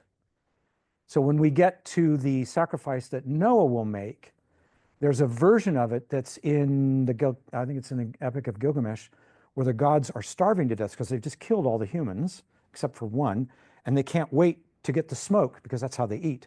So the smoke from a sacrifice is what the gods eat, but not Yahweh, because he doesn't need sacrifices. Sacrifices, so the question would be then, because there's different kinds. So sacrifices are basically for forgiveness. I bring something in and I kill it, and then its blood is taken because the life is in the blood. So God looks at the blood. Now, how this works, I'm still not really sure, other than that, because they identify blood with life. So blood is both at one time, it's the most holy thing, and it's the most it's the thing that can make you most unholy. But the blood is smeared over something, and then it's acceptable. God can be in its presence. This is holiness. So it could be a sacrifice for forgiveness, or it could be a praise sacrifice. And the description of the sacrifices here are probably more a thanksgiving or praise sacrifice. So they both are thankful for having a good crop or good flocks. Okay. So why does Yahweh recognize? Because the word is it's an interesting word. It means regard or look at. Now, how that worked out, I'm not sure. Does it mean that when they lit the fire, the fat burned instantly, and the grain offerings or the fruit offerings didn't burn? Because in the Old Testament, they're both legitimate. They're both highly valued. It's not really one over the other. So what's going on here? Why does Yahweh favor Abel's sacrifice and not Cain's? I think maybe the meat sacrifice was high price. Or follow. Oh, Well, yeah, if you take the Gospels and the book of Hebrew seriously, then Jesus is the sacrifice, the true sacrifice, after which there's no need for sacrifice after that. He's the atonement, but I don't think we're not there yet. That comes much later. the skins that Adam and Eve were covered with, was that not a sacrifice? Well, they're wearing animal skins. All of the background to how sacrifices work are either assumed in this story or they haven't happened yet. And they don't know all the stuff that Moses and the people of Israel are going to learn through Exodus, Leviticus, Numbers, and Deuteronomy. They don't know all this stuff, although the Hebrew person listening to it probably would.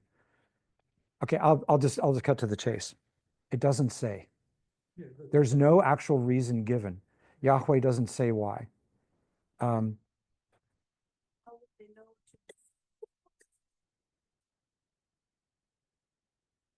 God told them to do something like that? The story doesn't tell us. Yeah. Well,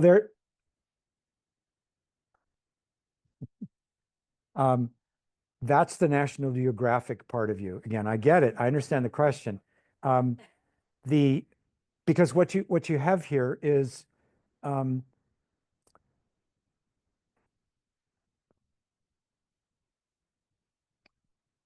for Adam and Eve, and now for Cain and Abel, you have something that essentially, and this shows that this is one of the things that I love in the um, um, um, um, um,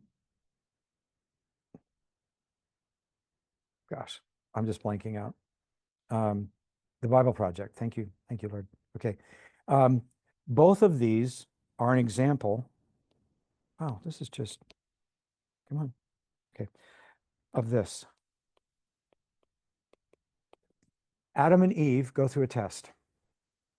They're literally put to the test because Yahweh tells them something, and then they're in a situation, are they going to obey or not? And then the outcome of that determines all kinds of things. They don't obey, and so what happens is that all of history is now tilted. Or I put it this way, Adam and Eve, before they sin, are the perfect archetype of what it is to bring heaven to earth. The minute they sin, it's broken. And their broken archetype of what it is to be human is immediately passed on to their children. It becomes semi-permanent. And every one of us, that's why Paul talks about we're in Adam, because the archetype is not a thing, it was a person. And somehow it's the disobedience of Adam and Eve. It's in us. And that's why we have to be in Christ. Jesus comes along, and what he does is he fixes the pattern and takes it to another level. Because we're all caught, all humans are the ones who bring heaven to earth, but it's broken. Adam and Eve broke this pattern, and it's them. It's not something foreign to them, it's actually who they are. And that brokenness gets passed on. It's not biological, but it's quite real, and it is passed on. It's an archetype, I would call the archetype of rebellion. It's now a possibility, and it's unavoidable, like gravity. No human cannot disobey until that, and that's why what Jesus does is so important, because Jesus actually takes the archetype. He's the new Adam, that's what Paul calls him. So he takes the archetype, heals it, and takes it to another whole level, because the kind of creature that Adam and Eve were is not where Jesus takes humanity. We're going to be like him, not like Adam. I mean, but that we're going out into the New Testament there. But anyway, what I'm getting at is that there's a test for Adam and Eve, and now there's a test for Cain particularly. The irony is this, because when we read the story, am I still up there? Oh, thank you. All right. So Cain is very angry. Let's back up for it. Cain is very angry. It's hard to describe in English because the words in Hebrew are, it's like, it isn't angry, he's in a rage. He is absolutely, if you know the word apoplectic, he's like, oh, I mean, it's like he's ready to kill already. He's just, partly because he's the firstborn. And the firstborn is always supposed to get the best. His little brother beat him, so he's been humiliated. Okay? And he doesn't know why, but he's really upset about it. The irony is this: who gets the encounter with Yahweh, Cain or Abel? Cain gets the encounter. Abel gets no encounter.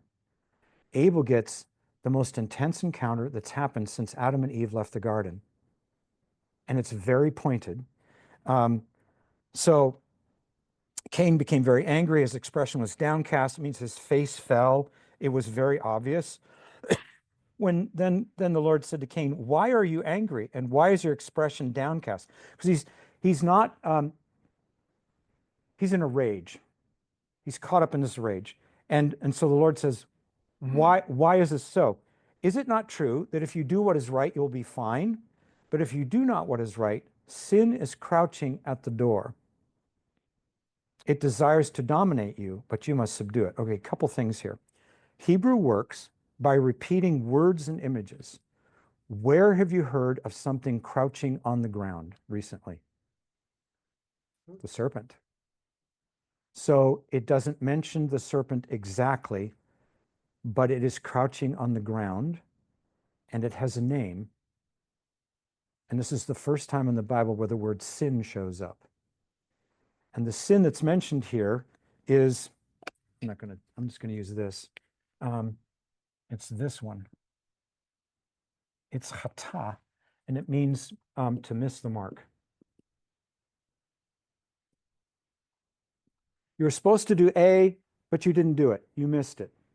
Because we're going to get another one here in just a minute, because there's 3 words in Hebrew that are used that we can translate as sin.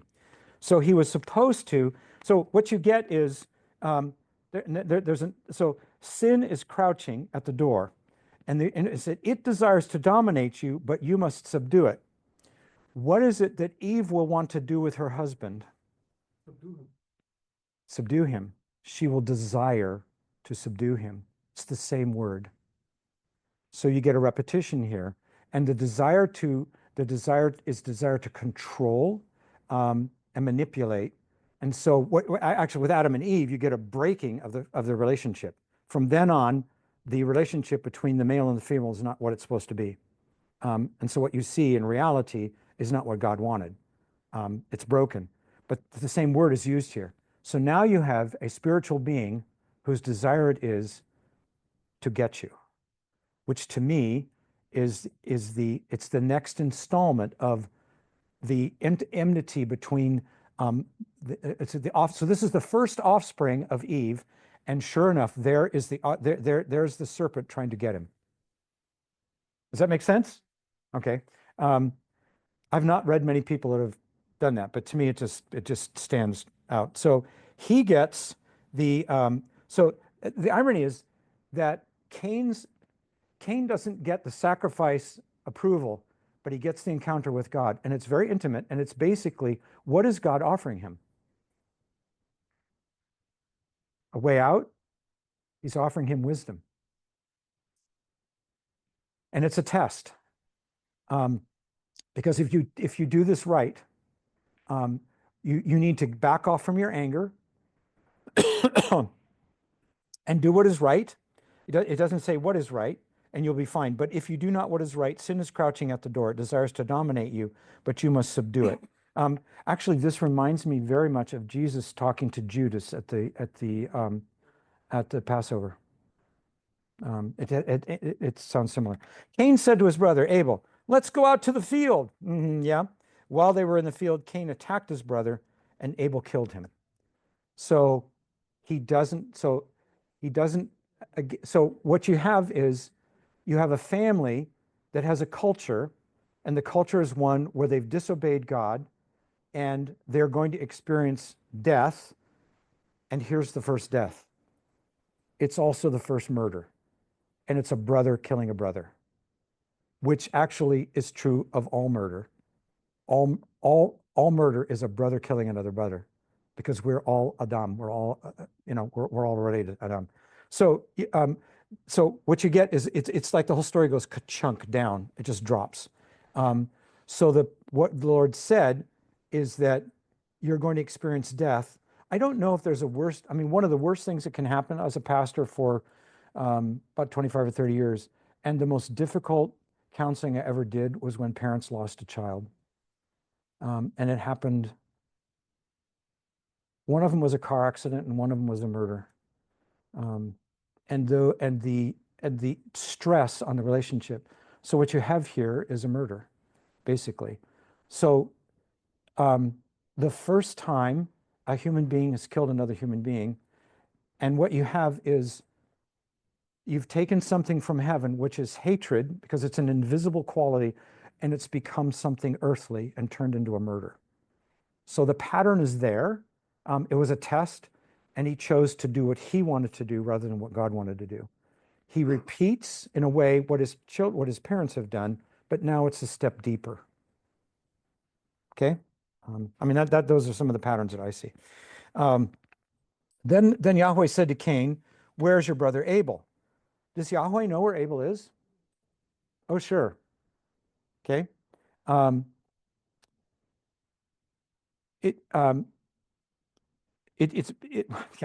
Okay.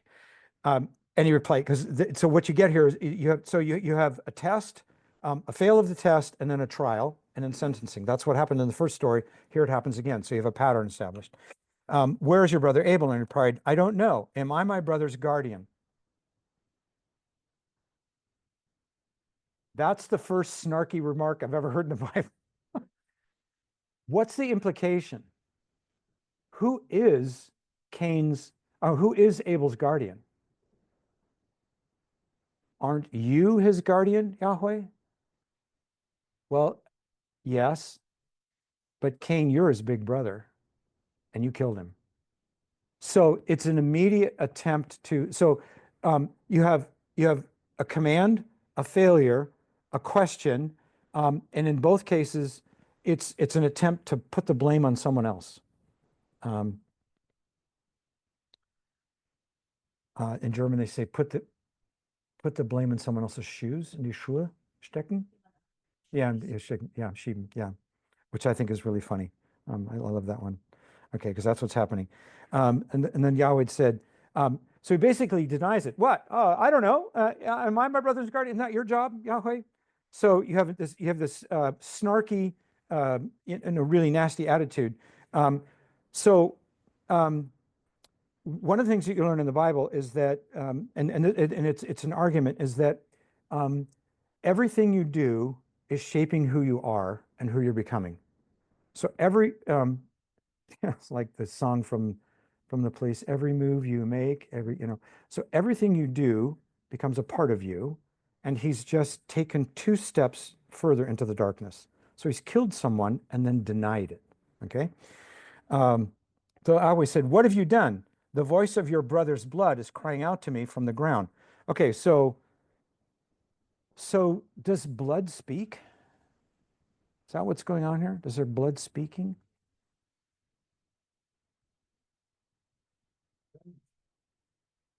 Well, it's a metaphor. In other words, dude, I know what you've done. Um, and again, it's interesting because it's the blood, because in the blood is the life. Okay, so it's crying out to me from the ground. You're made of ground. You work in the ground, and now your brother's blood is crying out from it. Okay. The voice here, let's see. So now you are banished from the ground, which has opened its mouth to receive your brother's blood from your hand. That's a fascinating image. Other places in the Bible, you get the idea that death opens its jaws. Sheol opens its jaws to eat people, you know. So and the idea is that when you dig a hole in the ground, that's Sheol opening its mouth, and you put a body into it. I mean, so the imagery is just really amazing here. So what your brothers, what's happened is that the blood has now polluted the ground. It has made the ground unholy and sick. So you have an enactment of the curse made against Adam, but now it's happening through Cain and what Cain's done. And it's a step down. It's like it goes click down. All right. When you try to cultivate the ground, it will no longer yield its best for you. You'll be a homeless wanderer on the earth. Then Cain said to Yahweh, my punishment is too great to endure. Look, you're driving me off the land today, and I must hide from your presence. I will be a homeless wanderer on the earth. Whoever finds me will kill me. But Yahweh said to him, all right then, if anyone kills Cain, Cain will be avenged 7 times as much. Then Yahweh put a special mark on Cain so that the one who found him would strike him down. So Cain went out from the presence of Yahweh and lived in the land. And this is interesting, the land of Nod. And the land of Nod, the word Nod means wonder. So the imagery is that because of what Cain has done, he's never at peace. He can't do farming anymore. He lives in a curse that he created. He brought something from heaven to earth, and now he's made his bed, now has to lay in it. And it's really sad. So let's see what happens. So the man whose name is Create, the first thing he does is kill. Okay, irony.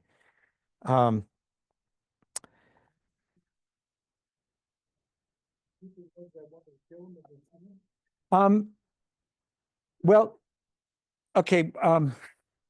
In the Old Testament, you have the idea there's no police, there's no constitution, there's no justice department. Everybody's living basically sort of. So this is depicting something that is small families. So if somebody kills one of your children, you have to go kill one of theirs. And if that, and you might even have a job, you would be the Goel, you'd be the redeemer. Your job is to even things out with the other family because the scales are off. There's blood, and somebody has to do something to even it out. So people the idea would be that Cain is now vulnerable because unless he goes to what the Bible would call a city of refuge and grabs onto the horns, anyone could kill him, and they'd be doing a good thing. So he is, but what happens to him is that what he thought would bring him, he would satisfy his anger. He's only alienated himself even more from Yahweh, and he's wandering. So, I mean, so to me, this is a biblical picture of guilt. And actually, that's the word used. The weight is too heavy for me. It's the other word used for sin, and it's awon. And it means something, it's heavy and it's bending me down. So he's describing his own inner state of being cut off from Yahweh. The irony is this: has Yahweh cut him off? No, but so Yahweh's not cut off from Cain, but Cain is cut off from Yahweh. So the original rebellion of Adam and Eve has now taken a click, it's gone click, and now it's deeper. Up until this point, I'm thinking there's only 4 people on earth. The easiest way to think of it would be this, is that in Genesis 1, you have God blessing the people, and they're to multiply. So you have an original pair, let's say, or maybe there's more. It just says that they're male and female. So does God make 2, 4, 6, 8, 12? So there's an original population. And then what he does is he takes 2 out of that. So that's chapter 1. Chapter 2 could be this, where he takes, so it's the sequel. So this is the first episode. Episode 2 is this next thing that happens. And these people, because there's a pattern in the Old Testament, and I call it the matrix makers. So there's a situation that people are in, and something needs to happen for these people because they're in a bad state. So God will pick one person, put them through an intense encounter in which they meet him in some way that maybe nobody ever has before. They're changed, they're given a job, and they go back to the group. So what you have is Adam and Eve are given this special treatment with Yahweh, and they're supposed to go back. So there's a pool of people already there. That's the easiest way to describe it. The problem is this. Genesis, the first 11 chapters are very short because everybody knew the backstory. You and I don't. So there's all kinds of things. It's expensive to write. And so, I mean, we do this today. When we have all kinds of abbreviations. When you send somebody a text, you don't have to write every word out.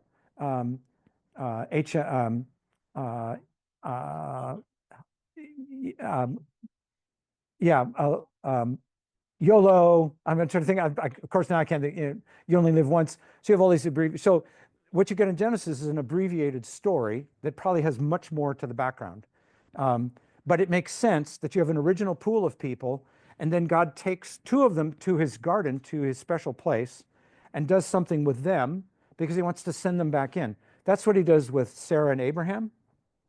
That's what he does with, he does it to some degree with Joseph. So it's somebody taken out of their home, put in a new place, given an encounter, and they do something new. That's Jacob. That's definitely Abraham. It happens to Abraham because he goes through this intense encounter. He's supposed to bring blessing. That happens to Moses. It happens to Joshua, and it definitely happens to Jesus. Yeah. Sin that, it's the sin, so the people, the population that was blessed to multiply would have been living in a very blissful. But it doesn't need sin. They're going through an intense personal encounter with Yahweh, and they're to bring that back to the rest of the people. They've been given some, because this is the pattern of what God does. He does something with a very small group of people, either a married pair or an individual or a very small family, and then they bring that back to the larger group. They didn't have it, no. It doesn't talk about that. What's that? Well, that'd be those humans that are in the original, they're blessed and told to go out and bring order to the world. Sure. Yeah. Like I said, it's a possible solution. I don't really know. Otherwise, you get something a weird incest, like so he married his sister, you know? Yeah. So there's something going on there, and the basic story would be this. So what we get is something like this. There's a whole nother story back here that we don't know. What's that? No, they aren't under a curse. Like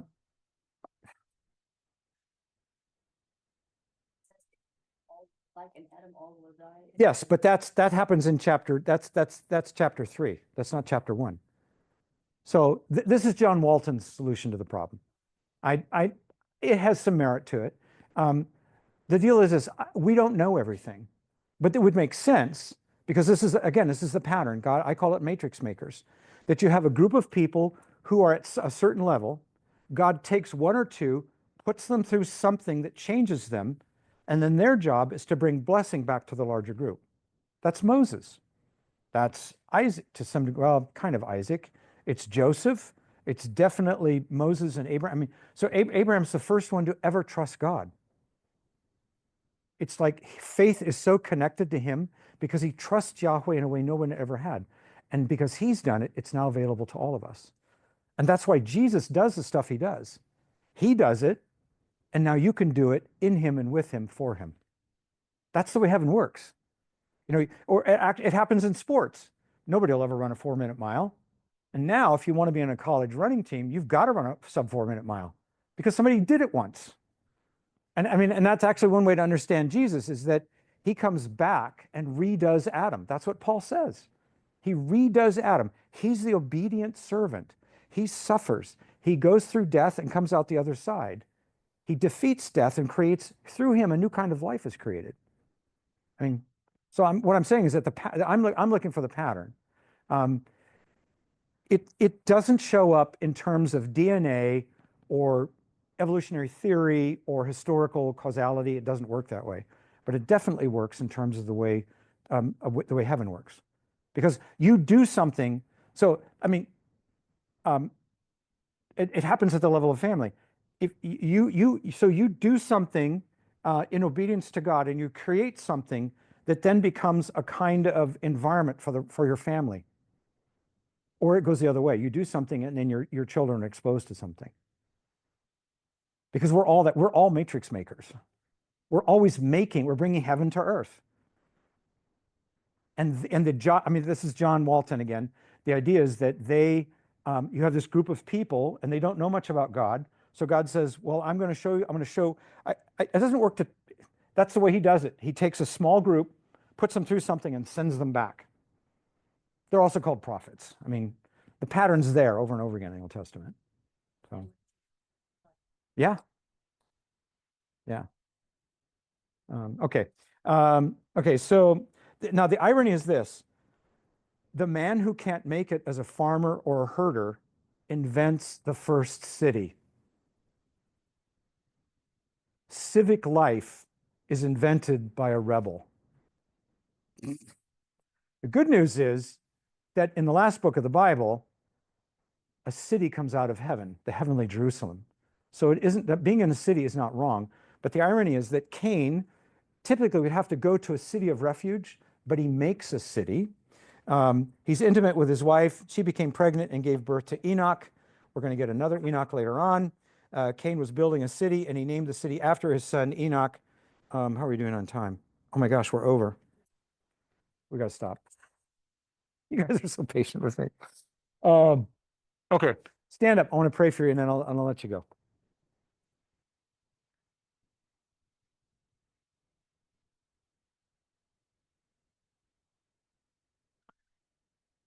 Lord, these first 11 chapters we could study them the rest of our lives and never wring all of the truth out of them. There's just so much there. But you tell us deep things about who we are. And my prayer for myself and my brothers and sisters is that we will understand our role as those who bring heaven to earth. And I pray that you'll show us how to do that in this next week. So we're going to learn how to do that. How can we bring the blessing that you want, the heaven that we have access to the earth that's under our care? What blessing can we bring from heaven to earth? Help us to look at our lives that way. That we are your stand-ins. We are your viceroys. We're your image. We're the local image of God. Thank you, Lord, for my brothers and sisters and their patience and the power of your word. And everybody said, amen. Okay, you guys. Good night. Hi, I'm Bill Griffin. For more of my content and resources, visit us at griffinministries.com or connect with me on social media by scanning the QR code below. I look forward to staying connected with you.